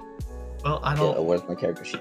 I don't know how to tell you all this, but my coin purse is empty. I wonder why. That's the equivalent of a fortune teller predicting that the sun is going to shine tomorrow. I don't know, man. The one that keeps Last getting to time the I heard from bodies. the fortune teller, he told me about a yellow popsicle. It was Tenzi, was it? Yep. Okay. Last time I saw a fortune teller, another fella, an English fella, predicted his next line, and they became. Cheers! Your next line will be, I cannot wield this hammer. I can wield this hammer. So, now that you got that pre-established, you gonna take a look into the popsicle thing first, or? It probably should. Yeah, we just got into the afternoon phase, right? Yeah. Hold on. We're at the blacksmith right now, right? Yes. So we have an opportunity to possibly get something to counter gold weapons, or What? at least deal with them. That don't really exist, to our knowledge. Doesn't exist. Okay, you want to try and do like a crafting thing where you possibly tinker around and try to find something that might make... Probably something more akin to armor that can more effectively block golden weapons than other stuff. Okay, so you want to try and basically make like a suit of armor, maybe? Yeah, because I've got a full magic build, right? Right. And gold weapons specifically counter magic, Mhm. which that's kind of going to be a pain in the ass for me. That's fair. Okay, how about this then? If you want to stay here and fiddle around with the idea of creating a set of armor that might help block gold weapon attacks and keep Marvin occupied, we can allow that.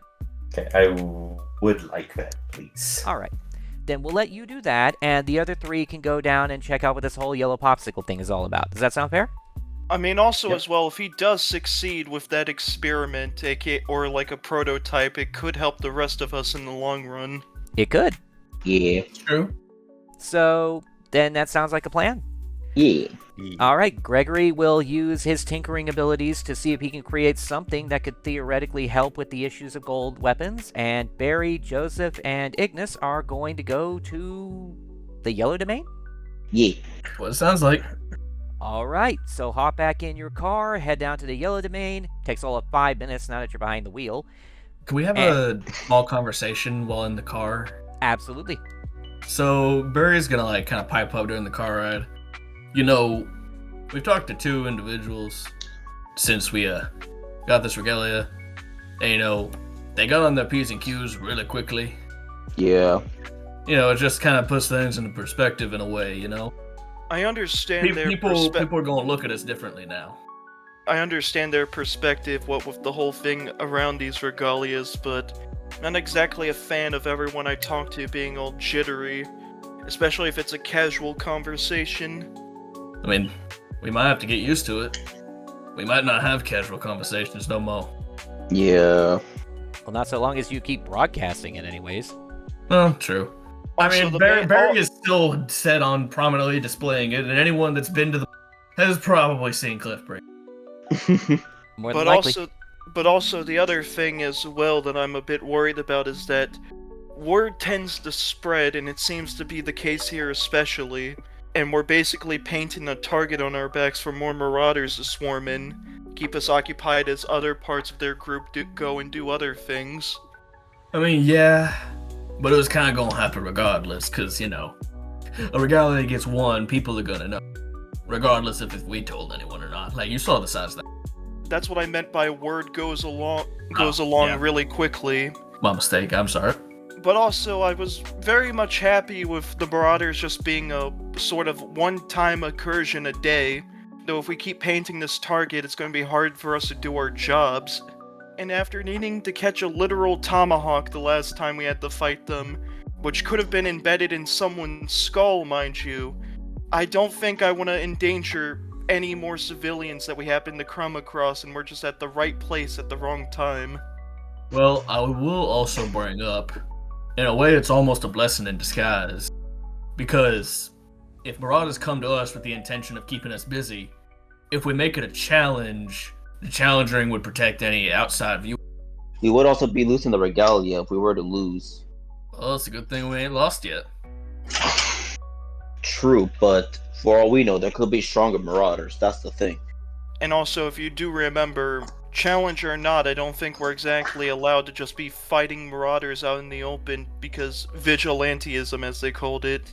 Well, if they challenge us, it's in self-defense at that point.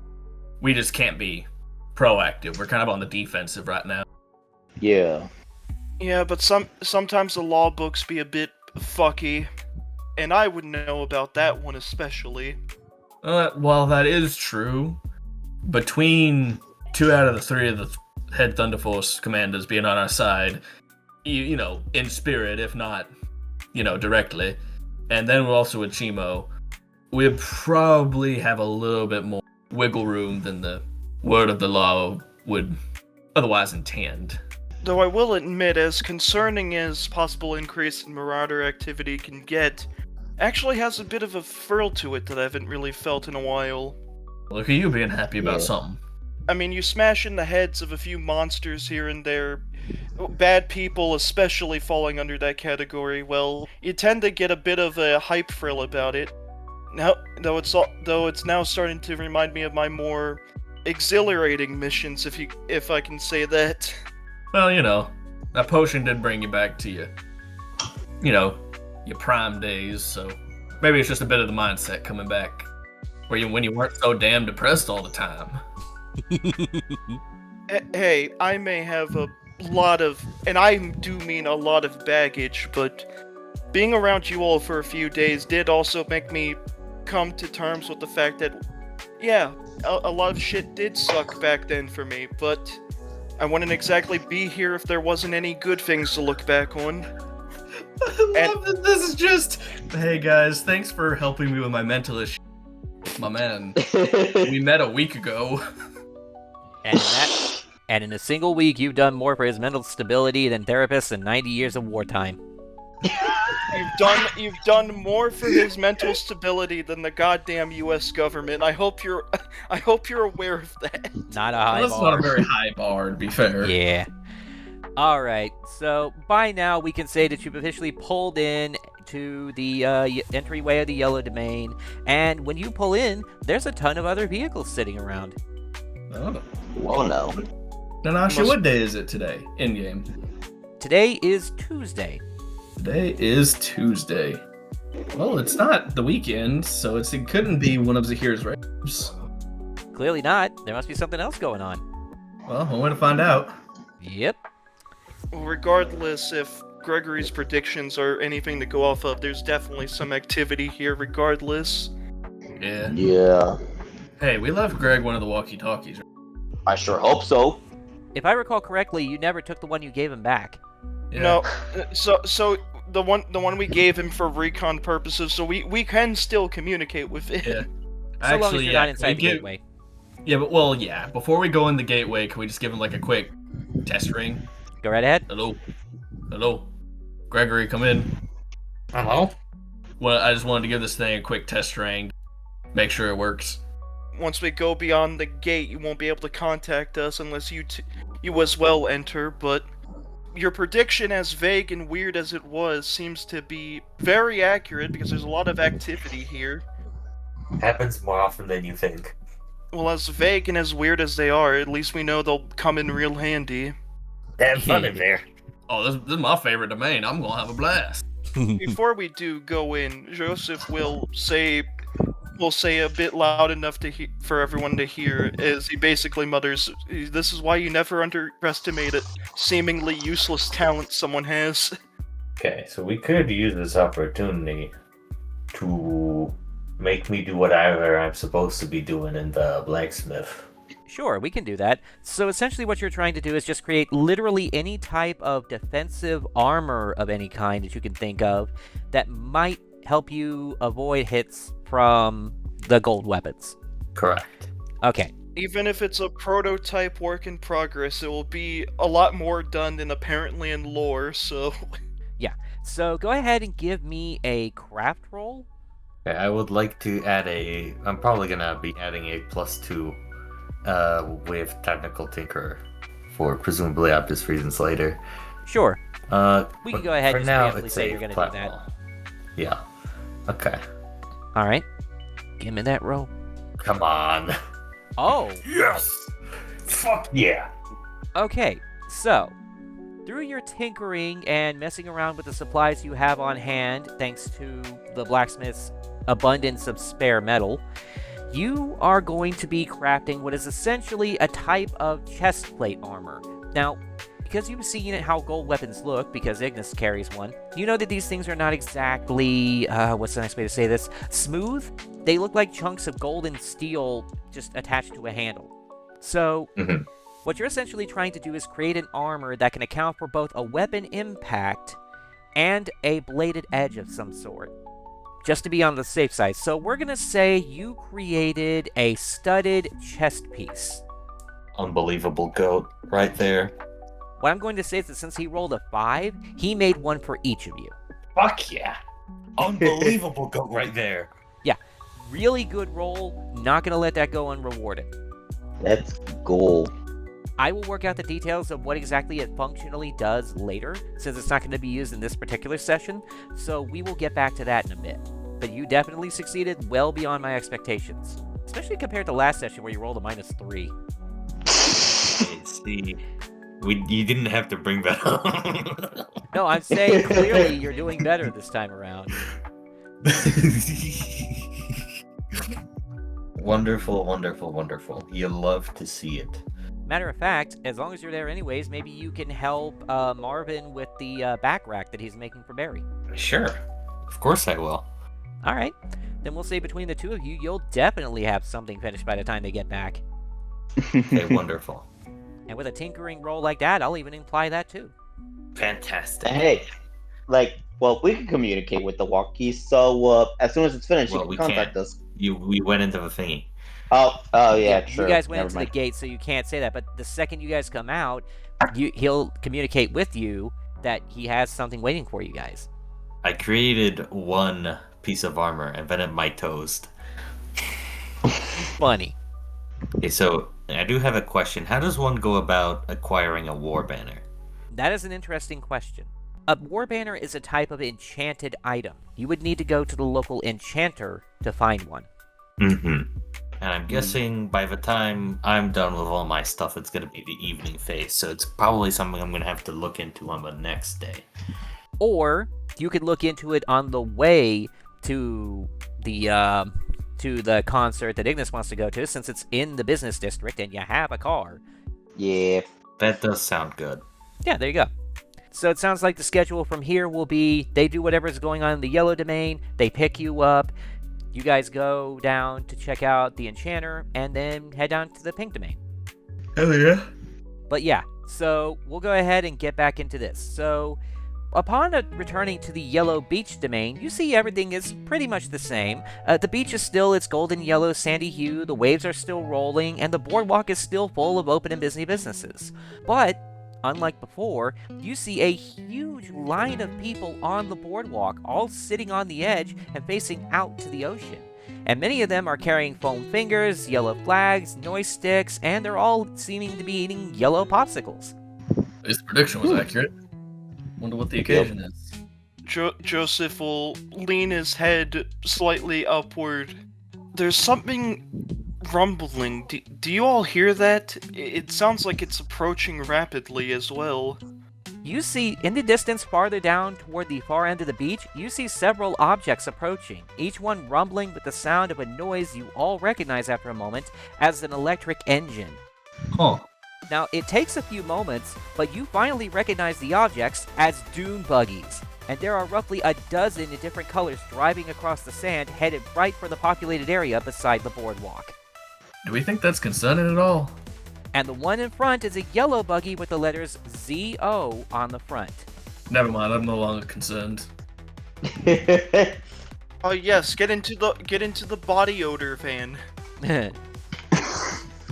Z? Oh, come on, man. I misheard him. I thought he said BO, and I had to do a double take. Sorry. Right before the group of carts all reach the people at the boardwalk, you see a familiar-looking white tire woman run across the sand and hold up the far end of a paper tape line, acting as a finish line. Oh, the racing. Now, it's close, but you do see the black and yellow ZO cart cross the tape line first, followed by all the other carts right behind it. The ZO cart suddenly spins around and does a sideways skid in the sand, and once all the other carts come to a complete stop, the audience on the boardwalk all leap down and come running out to congratulate the winner. I mean, let's go congratulate the winner. I wonder who it could be. That is our cue, after all, to make sense of that prediction as well. Now, the driver of that vehicle steps out in a familiar black and yellow outfit, pulling their helmet off to reveal Zahir himself. He runs around and gives high fives and fist bumps to everyone that approaches him until he spots your group in the crowd, waving at you all excitedly. Hey, it's the heroes! It's Zahir. Great to see you. He launches himself straight up into the air and lands right behind your group, giving Joseph a massive four-armed bear hug. Was this necessary? We got the bear hug lover next to me. I've already gotten enough. Did you come back to visit little old me? Well, we had an inkling that something was going on around here, and evidently it was right. We didn't know you held right. Oh, yeah, it's a hobby of mine. I like making things for everyone to have fun using, and I just finished these new models of Doom Buggies. Heck yeah. He then turns and notices the hammer that Barry is currently carrying. Wait a second. I recognize that. That's Cliffbreaker. Yeah, we've been a little busy today. And he suddenly looks up at Barry with, excitement in his eyes and his hands on his face. Are you Regalia hunting? Yeah, we're having to take a break from the Marauder stuff. So, we figure we ought to pass the time some other way. Ah, so you're here for the smackdown, are ya? Well, okay, this one was more of a social call, but you are on the to-do list. I mean, unless we really feel like going. This one was more intended as a social call. Oh, fair enough. He challenged him to an arm wrestling competition. Yeah, I beat Tlaloc in arm wrestling. I'm still so stoked about that. Ooh, you found out about alternate challenges, yes! Well, yeah, so here's the thing. Here, let me paint the picture. We arrived at the Brown Demesne, and there was a challenge already on, right? Right. And the two that was fighting Tlaloc, they was like putting in some good work, right? Trying to like wear him down over time, but it did not work. Like, they were doing good. It was no fault of theirs. Tlaloc is just on a different level, and I wasn't trying to throw hands with him. So I figured, not to mention, like, on my pride as a strong man, I needed to challenge him to a test of might. And by God, by any gods, all of them, I won.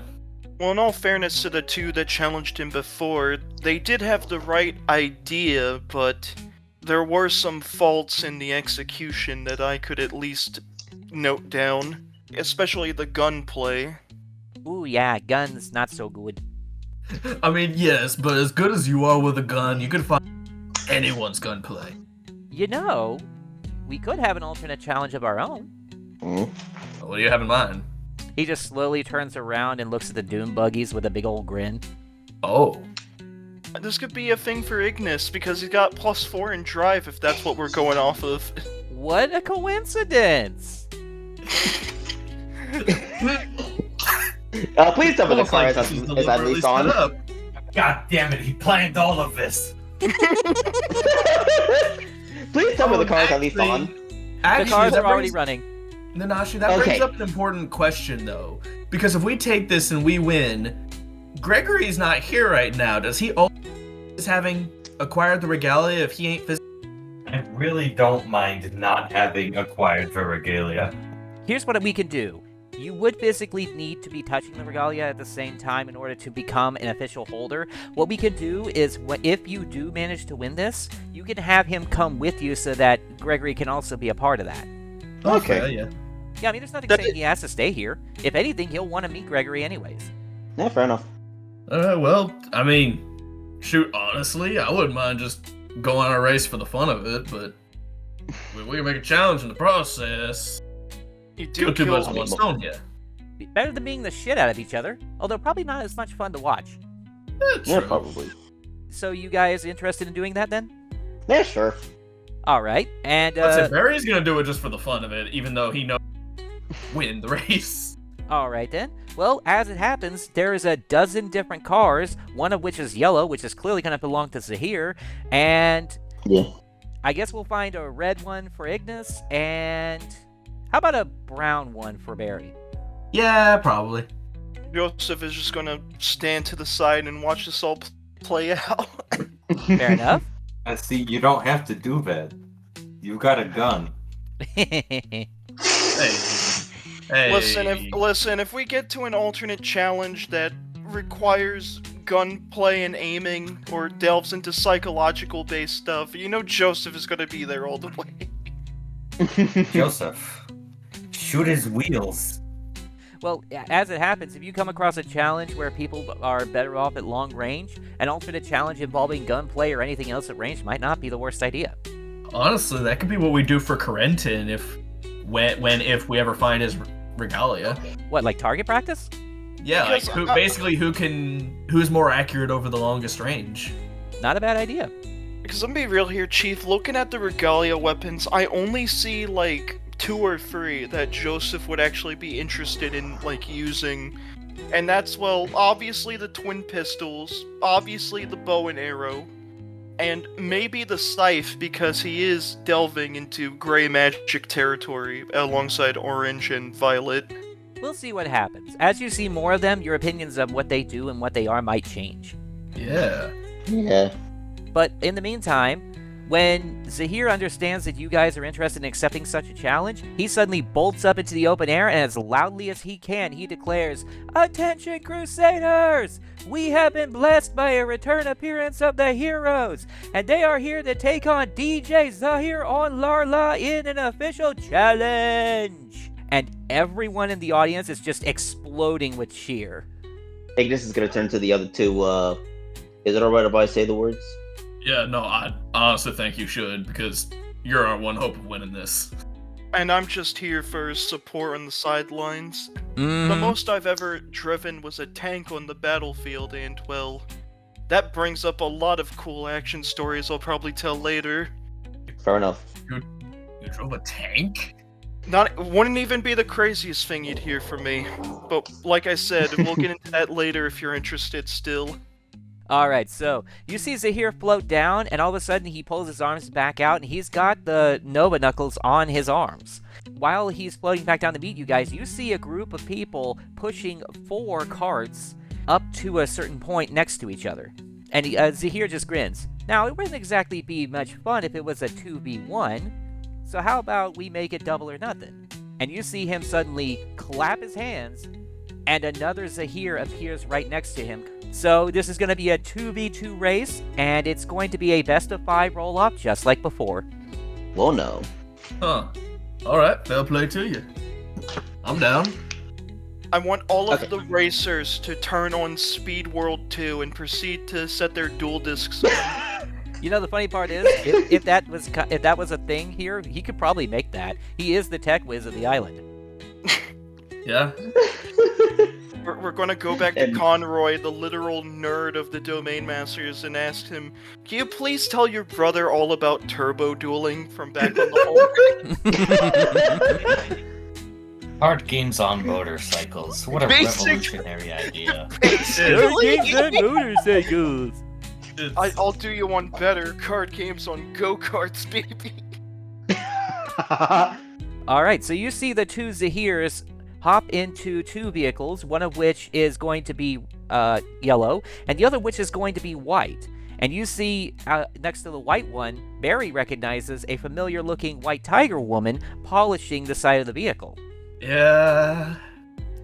I know exactly who that is. I know exactly who that is. But you don't even know her name, is the ironic No, part. never got her name, but I know who that is. Maybe you should take this opportunity to introduce yourself. After the race. Barry still got his inhibitions going on. Women are scary, you know how it is. You know what? Fine. Alright, so Ignis hops into the red vehicle, Barry hops into the brown one, and you got the Barry yellow. squeezes into the brown one. See, now all I can think of is like Fate Prism Mario Kart and someone picking Tlaloc. Honestly, that'd be funny. We might have He to do has a that. high weight and speed stat, but he's got terrible handling and acceleration. Alright, so I'm all set if you guys are. Yep. Alright, so best of 5. But I'm gonna be honest with you. Do I even have to roll? I don't have anything in. It's I mean- kind of on Ignis. Barry's here for fun. Sure, we'll just say that you come Okay. in last place no matter what you roll. So in that case, it's going to Yeah. be a 2v1 against Ignis. Man, you're not even gonna try? That's not the Barry I know. Okay, fine then. God, the Barry I knew would never be such a pussy. Huh? I'm gonna drop kick one of y'all. Never mind. I'm big enough to drop kick both of y'all at the same time. He'd give a whole motivational Naruto-esque friendship speech, and then he'd help his Believe friend. it. Believe No, I wouldn't. Barry's just gonna talk no jutsu himself into helping his friend win this match. I mean, there was a part of my head that's like, you know, I could maybe like use Earth Magic to put a boulder in front of one of the Zahirs. Barry's too nice. He's about a fair He's about a fair game.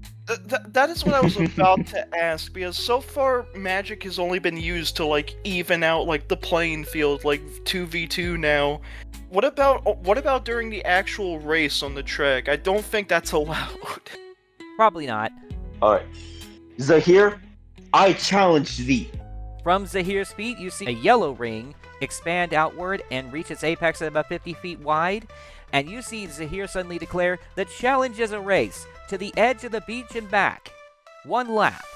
You see the yellow ring starts flashing gold, and you see it suddenly cut itself in half, and the other half of the ring goes to the far end of the beach.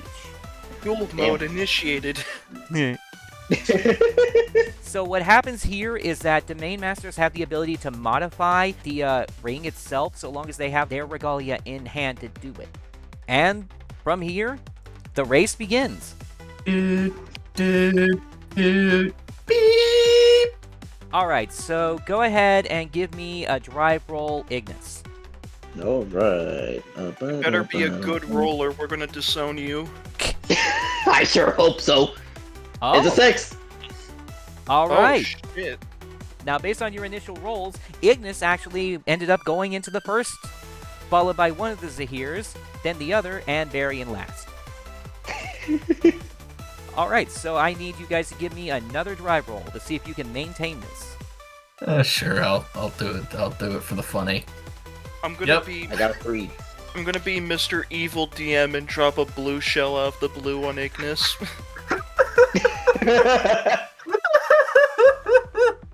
I'm the blue shell. So, ironically enough, both Zahirs suddenly approach and manage to catch up with you. All 3 of you are now neck and neck. I'm going to manhandle toss Gregory on top of one of the Zahirs, even it out. Alright, third roll. +5. Not bad. It's just comical at this point. I rolled 3 zeros in a row. Barry is literally just driving backwards in reverse. No, what's happening here is that he did in fact get a Doom Buggy that was too small for him, and he's just sitting there like the really, really large guy in the tiny car. Oh god, I got something. Grinding the axles. I'm like, the suspension can't handle my weight. You know how in Mario Kart, if you hold on to the Too ignition, long at like the you're start like of a race. yeah, too long, it just sort of fizzles out, and you have to fix that. That's Barry right now. So at the halfway point at the turn, you see that Ignis has taken a slight lead. Oh, so that's 2 wins for me then, huh? Well, actually, no, this is a different kind of roll. It's best of 5, and the results are total. Oh shit. I'm not helping. Oh, okay. Alright, roll number 4. Okay, so it's just who could get like the bigger total. Yeah, basically, in this case, that's how it would have to be. Okay, I get it now. Okay, let's see. Remember those fate points, my man. Like, You might not need fucking it. needs them. Yeah, I don't think. Damn. First off, I don't even know if I can use them in this situation. You can if you want to. But I can't give a good reason. That's the thing. That's why you gotta be clever, my guy. Yeah, you really have to bullshit it. That's Like, where I things yeah, get but a like, little intention hairy. would be I needed to be Barry's hero in that moment.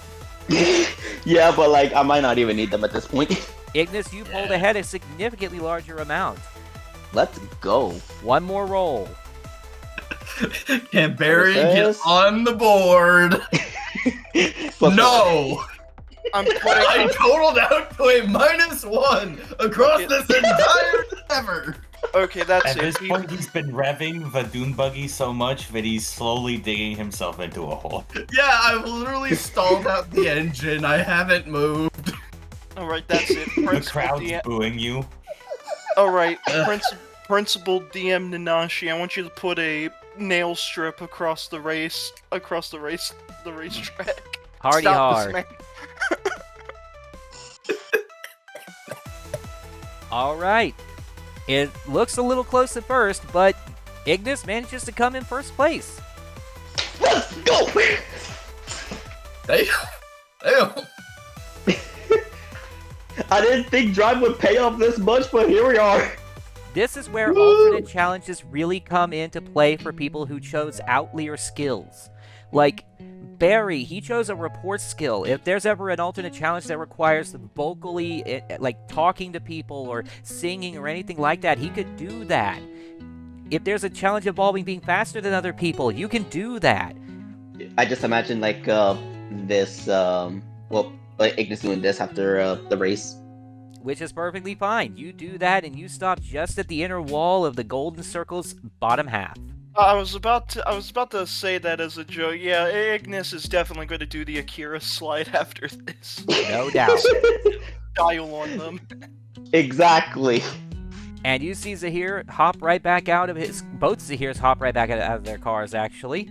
And then all of a sudden, they just recombine into one individual. And he tosses his helmet aside and just says, "That was amazing!" I stalled out my engine. He looks over at you and just goes, "Oh, I'll fix that later." He did. Sorry about that. I don't think I had this much fun before. That's the point! Smile, have fun. That's literally my whole shtick. Ignis is doing like the oh my god, I get it. Yeah, pretty much.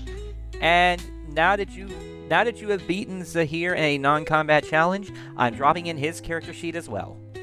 All right, bet. That's it. And was Ignis just gonna reveal remove his mask. And like I was thinking of like giving him a scar, but like I also don't want to like be similar to Joseph, so it's just gonna be like an ordinary like half dragon, like half human face. So this man only has 20 health. Yeah, but he's got a +6 athletics, so good luck hitting him. Yeah, right. Yeah. He's speedy. I'm gonna and like. Also, he is I'm trying to see. Does he have the ability to summon the clone like written on here? I'm trying to. It's the last one. He has a hold on. He has a +5 in drive, and I still won. Let's go. I mean, to be fair, Tlaloc had a +6 in physique. True. Just because they have a higher stat doesn't mean that you are necessarily going to lose against it. It's all about the rolls. Like, I'm not saying like I was gonna like, have a hard a rough We time. can use athletics instead of fight. Yeah. Oh, Well, probably. he was going to beat the shit out of us. It's a good thing we didn't engage in combat. Well, regardless, I we now win the Nova. Now the question is it a flexible weapon? That is the question. You'll find out when you officially take them on. That's when the information is going to become available on that part. But before that happens, Zahir suddenly declares to the open environment, "The heroes have won! They have earned my Nova Knuckles!" As Zahir's doing this announcement, can I like pick up Ignis and prop him on my shoulder for the audience? You absolutely fucking can. With a baseline physique of 5, you would roll all minuses and you'd still succeed on something that simple. Yeah. I was more asking permission than physicality. I know, but I'm just saying. We got the lovey-dovey bro couple here. Let's rein them in. Boy, I had my moment in the spotlight. Ignis deserves his. No, I'm not saying I it's a work bad so thing. I'm so. just saying the image. It's a fucking adorable image. Just do know that. This is great. Yeah, that's fair. And then you see people throwing handfuls of paper, confetti into the open air like confetti cannons almost, except by hand. It's a huge celebration. They were waiting for somebody to do something this cool today, apparently. At least it's not glitter. No. Zahir suddenly comes down and hovers over top of everybody and says, "Party at my place to celebrate!" And you see him just suddenly dart off back to a farther down part of the beach. Are you guys going to follow along then? Yeah. I mean, we kind of have to. So Yeah, we kind of have to. Well, here, All right. what if one of us heads out towards the gate, we radio Gregory, and Gregory can just run here? It's like, You know Like a what? That 10-minute actually makes walk. sense because his panic drive is stupid fast. yeah. We doesn't even have to be in a hurry neither, really. Nah, you guys are probably going to be here for at least a little bit. Yeah. All right, so... Yeah, I'll tell you what. I'll put Ignis down, and I think since we've established I'm the one with radio on this end, I'll be I was like, about to say, given that Joseph didn't even participate in the race, that could be a thing he could do if you give him the radio. That makes more sense, honestly. oh, you know what? Yeah. We'd have to like retcon it in, but yeah, that makes No sense. big deal. Handing over a walkie-talkie is as easy to retcon as changing your socks. Yeah. Okay, so Yeah. What are you talking Joseph- about? Barry doesn't wear socks. you don't. I wear sandals everywhere. Obviously. No, I wear sandals. Now Atlas Core, the player, wears Crocs. Alright, so here's what happens. Joseph will go outside then and radio to Gregory to meet him at the Yellow Gateway and gives him directions to get there since he probably has no idea where that is. Oh, don't worry, I know where that is. Fair enough. Let's say he's been on the island for a long time. I'd be surprised. You know what, Bear? You got me there. And in the meantime, Barry and Ignis, the celebratory pair, are going to follow the group down to Zahir's place. And in the distance, it looks like a normal 2-story wooden beach house. Walls painted in amber yellow and the roof of brick red. The home is fenced in with a small front yard and a much larger backyard, and you see what looks like man-made beehives in the yard.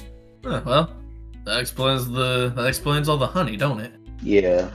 They all go into the living room, and the room itself is surprisingly normal. There's basic yellow walls and brown furniture. There's some bee and honeycomb-shaped knickknacks all over the place. Nothing too out of the ordinary. There's even an entire shelf of framed photographs. Oh. Any particular photographs of note? Yes, there is. Each photo on this shelf shows a different party he's thrown with different guests of honor. You find the one he took with your group the last time you visited his domain, as well as multiple others with other domain masters like Miranda and Arlich, and one with King Akarui and the other 3 commanders, as well as Nash in the background. With Nash in the background. Yeah. Is that one of the Marauder guys? No, Nash is the secretary guy that works at the town hall. He's the one we always go see because, he runs the front desk, so we can talk to him. Hey, Nash, can we talk to Akarui real quick? Oh, yeah, sure, let me radio him real quick. Well, There- not radio, but, phone. The intercom system. The intercom, yes. There we go. Assuming with the time skip, Joseph and Gregory are with them looking at these images. Yeah, we'll say it takes you like 10 minutes at most to get from where you are to here. Let's just say. Fair. But Joseph, looking over at the portrait of Nash, notices a very distinct detail that's way too fucking on the nose and familiar to pass up. Doesn't it? That's kind of iffy. There's a red chicken man in his arms. He kind of looks like Sonny. What now? Joseph just noticed that in the picture that has Nash in it with the rest of the party, there's a Rhode Island red chicken man with red hair in his arms. Well, when we first got here and got Sonny, we did meet them folks at the movie theater who seemed to know us Rhode Island Red named Sonny. So I guess this just gives credibility to what they said. And it also shows credibility that apparently Nash knows him at the very least. That's also true. We're going to talk to Nash about that when he has a free moment. But then again, with him working in City Hall, I don't think he has free moments. Well, couldn't hurt to check at some point. But in the meantime, Gregory has shown up to join in on the party, and everybody is enjoying talking to each other, enjoying free drinks, free honey candy, and Zahir's just walking around making sure that everybody has what they need. He's carrying 4 serving trays full of food and drinks with perfect balance, one in each of his 4 arms, like he's just a server. Actually, come to think of it, hey Zahir. Humble guy. Yes. We was perusing the photo collection here, very nice photographs. I wanted to ask, what can you tell us about this Rhode Island Red fella right here? Who, Samson? Yeah. Wait, Samson? Oh yeah, we had a big old party a couple of years ago, and King Akarui brought his 3 best commanders, his personal aide, and I guess that was his +1. Nice guy. Oh. Interesting. It just looks there- like someone we've seen before. I will, however, also ask, has there been any updates? Because it seems like you two haven't spoken in a while. Seems like this was just the one instance you've met. Who, me and Samson? Yeah, no, that was more or less in passing. In fact, if I remember correctly, he was that Hawks guy's friend. His name escapes me, though. That's Nash. Right? Yeah, we're pretty well familiar with Nash because we see him all the town hall. He runs the desk up there. Oh, is that where he's working? Nice. Yeah. but that's a cushy job. Well, he stays about busy that? to say the least. Regardless, I had to ask because, just from our few couple of days here on the island, it seems like word gets around stupidly fast no matter what domain you're visiting. And, well, if something happened to someone, you would probably know right away. Oh yeah, if something major happens, but somebody tripping and scraping their knee isn't gonna get around. I don't care who the moron is that runs the newspaper, even he won't post anything that mundane. Well, Or yeah, he's gonna no. call, like, snicker at the moron running the newspaper. Yeah, in retrospect, I probably shouldn't have said that, because you're probably gonna, if you ever actually visit the newspaper building, you're gonna tell him that Zahir said that, and he's gonna get pissed.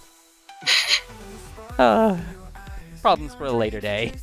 Well, Beef with a newspaper? Why would we want to go there? Technically you do because of how badly they slandered you guys, but that's beside the point. Yeah. Well, regardless, I bring that up because, say, hypothetically, someone goes missing, and there were people who knew said person, but they can't exactly pinpoint what might have occurred. Missing person, huh? That doesn't happen very often. Yeah, that would cycle in the paper for a while. Well, that aside, how about the Regalia? And Zahir suddenly snaps back to reality. Oh, right, I meant to give you those. And he suddenly takes all 4 trays and puts them down on a nearby table, and everybody just walks over there and starts taking the stuff off of them, regardless of who's holding them.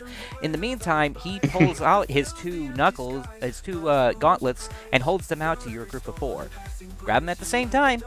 Yep. On 3 again. We know the drill. Yep. Another will roll. Yep. I need I'd everyone like to make to another spend will a point roll. of mana to become faster. Funny. Oh wait, I'm still in the Regalia. Well, here goes another flat roll for me. Alright, let's go. Oh, it's a little worse. It's the same as last time. Yeah, I got a -2 again, though.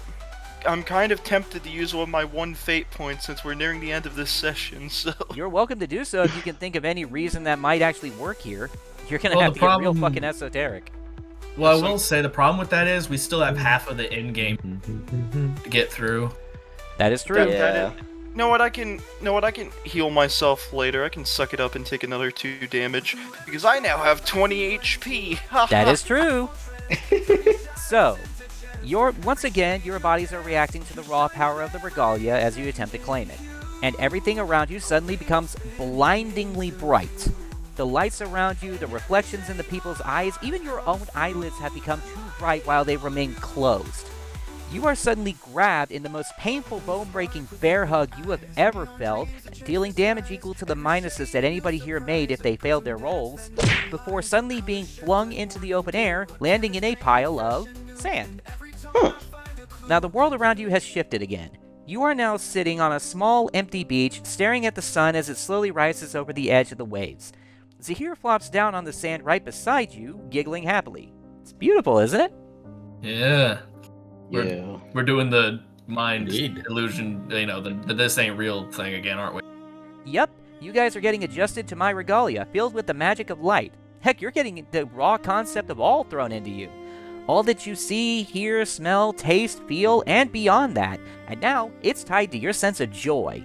Every smile you shared, every sunny morning you watched, every time you ever had fun. Barry glances at Joseph. Hey, it may have been a few times, but when they were around, we made sure to turn the barracks into one hell of a fun zone when we could. Sometimes that's all it takes. I apologize for the side eye. With you doing the whole arm wrestling contest thing earlier, now you make me wanna bring up Gene and his antics. That damn now bear we're never spurred took till no over for an dinner. answer. Now, you don't exactly know when, but eventually you do return to reality, and you guys are now holding the Nova Knuckle gauntlets. All right. Bet. 2 in 1 day. This stuff does the cloning thing. I might be the one who wants this. Heh, be the one. Well, I mean, depends on what. Come on, man. If it's a flexible weapon, I'm taking it. Imagine Ignis going from a Common Rider kick to a Common Rider punch. Wouldn't that be Just just wear Rider them on your punch. feet. Just Well, I was wear gonna them on say, your Rider feet. punch. we are not normal anymore. We got 2 of these things in one day. Felt Oh, they count as unarmed damn attack. it. So, let me get this straight. Theoretically speaking, it gives you a double set of energy arms, correct? Correct. As I just read. Ignis, you want to cosplay General Grievous for me? Okay. So this includes spellcasting, Yes. theoretically. And there's 2 Nova Knuckles, which theoretically we could put across 2 You different both people. have to wear both. Damn. No. okay. You can't game the system that hard. Yeah, no Nice try. loopholes, So but I could double up on spellcasting, but I would blow through my mana really, really quickly. Yeah. okay, but if it's, I was about to say if it allows melee attacks, then this would probably be pretty good for Ignis. Oh yeah. Well, the question is, can he use these with his stealth? Because I don't remember how stealth works. Yeah, I don't think I. They are an empty-handed item, which means you can equip them and it will not detract from anything else that you are holding. You can still hold your swords and everything. Oh, fucking bet. Yeah. Immediately What about changed his mind when he heard. Barry. Yep. Literally. As cool as this would be, I'm going to say someone else take them because it's not right that I should get to Ellie. Yeah, Immediately. I'm keeping them. Yeah. Yeah, I had a yeah, feeling after- Ignis would want those. Yeah, you don't Yeah. get them after your fucking lackluster performance, mister. Go back Yeah. to back. Alright, so... Hold on, before we continue, I do, want to do something real quick. Which is? Have Ignis, just mess around with the Nova Knuckles, a little bit. And do what? Just mess around with them. Just fiddle with them and just kind of like, what, do shadow boxing just Like- because you want to try and get used to them? Pretty much. Yeah, that's fine. You can definitely do that in the background. A bunch of people are going to be interested in seeing you just sling your fists with these gigantic black and yellow knuckle sets on them. And very, coach him a bit. Yeah. Since, Sure. he knows a little bit about... I mean, Barry, for the most part, has been, barehanded fighting this whole time. He just grapples. But, Barry does know how to... Yep. Yeah. You know, you wanted to get him to train, and now he's doing so willingly. Yeah. Yeah. Alright, so I would say this is probably a good place to end this session, wouldn't you guys? Makes a lot Yeah. more sense. Probably. I mean, we got a lot Yeah, we are- accomplished today. Yeah, I was about to say, we're almost 4 hours into this We all session. get, Yeah. we all And get of- new armor. In this one We all session, get- we got 2 out of how many regalias now? 12. 12. So we have 10. So we have 10 more to go. I mean, hey, This good oughta be fucking fun. start. Yeah. See, the good news is... We gotta beat up Conroy. Oh. Well, I will say, the kind of good thing about this is there's only one regalia that's unaccounted, and that's just Corentin's. Which means Yeah. you'll probably have to look for that first before you can, easily challenge him. Yeah, but we can just, Yeah. go do everyone else first, if we felt like... I do gotta ask, though. How will we handle over regalias we can't use? Once we get 5 or more. Yeah, if none of us can use it, I think we just use them, we either, find a way to store them, securely. So here's the deal. Like I said before, these will operate under Magic Satchel rules, meaning they will just be put in your inventory if you do not wish to actively use them. That Yeah. is fair. That's it, that's all. I figured that was the simplest solution. Plus, these are magical Okay. artifacts. The fact that they can't just disappear out of sight. I mean, hell, you've seen them pull them out from behind their own backs more than once. True. Yeah. There is Zahir's proof of precedent. that. Yeah, Miranda pulled hers out from her cleavage. Mm-hmm. And something Yeah, tells she me it really doesn't did. something tells me it doesn't just sit there all the time. So that makes you a don't lot know of sense. Yeah. I don't know that, but I don't want to find out for sure. Listen. Conroy was like, "Oh, everyone's always challenging us to combat. That's why they are statically weapons. The moment someone challenges him to Duelist Kingdom format Yu-Gi-Oh, it's probably going to turn into a dual disc. So be very wary on that." You know, the sad part is I can't even say that that's not a possibility. I swear. Conroy, I challenge you to a game of If Magic this the Gathering. regalia doesn't transform into a prismatic elemental hero Neos, I'm gonna crack out. Alright, Conroy, I challenge you. I summon dummy thick alien in attack mode. Your move. Christ. Alright, so like I was My saying before, turn. Draw. I summon Blue Eyes Umbus Dragon. of course I you have sex with it. I end my turn. did. I activate Sensu Beam. I chain 4 kids in response. None of that. No, Of course. can't do that. You can't I'm- you I can't even fold. hint at it. Yeah. Go fish. I fold. Oh I my- don't want oh to my- be in this conversation. No. Oh my god, you joke, but like he refers challenges of like wait, so we could theoretically just challenge him to either like poker or just go fish. Poker isn't wits. I feel like poker isn't wits. We could just play a game of Commander. You know, it's funny you mention that. I actually have in-game rules for playing cards and gambling. Oh. Someone's gonna challenge this man to Battleship. I'm just calling it now. I didn't know it. See, the thing is, I know that burglary and whatnot are not the most heavily used roles in this game, so I actually created a separate set of rules for gambling that use things like burglary and deceive and things like that to give them more nuance. It just never came up until now. But yeah, I think now is probably a good time to call it quits for the day. Wouldn't you guys agree? Yeah, because Yeah. I do need to go and eat lunch. All right, Well, then. Can yeah. I pose one question before we go? Do we have, so as a group, do we have any ideas on Regalia we should? I mean, I already brought up the ones I'm interested in, though with the Well- arrow I will probably have to do the whole like test of gunplay or like accuracy. Yeah, I was thinking like more so of the punting thing I suggested. Yeah. I need Well, Corentin's a no-go Cast until spells. his bow gets located anyway. Yeah. Olmo, I'm a bit hesitant on since we're kind of on iffy terms with the Thunder Force. Yeah. Yeah, that's the other thing that puts it at like the bottom of my list. As much as Joseph would love to test out dual pistols, Like we still need to like get like an idea of like how we should challenge Miranda. Well, to be fair, that might take care of itself depending on how the concert goes. So we'll find out.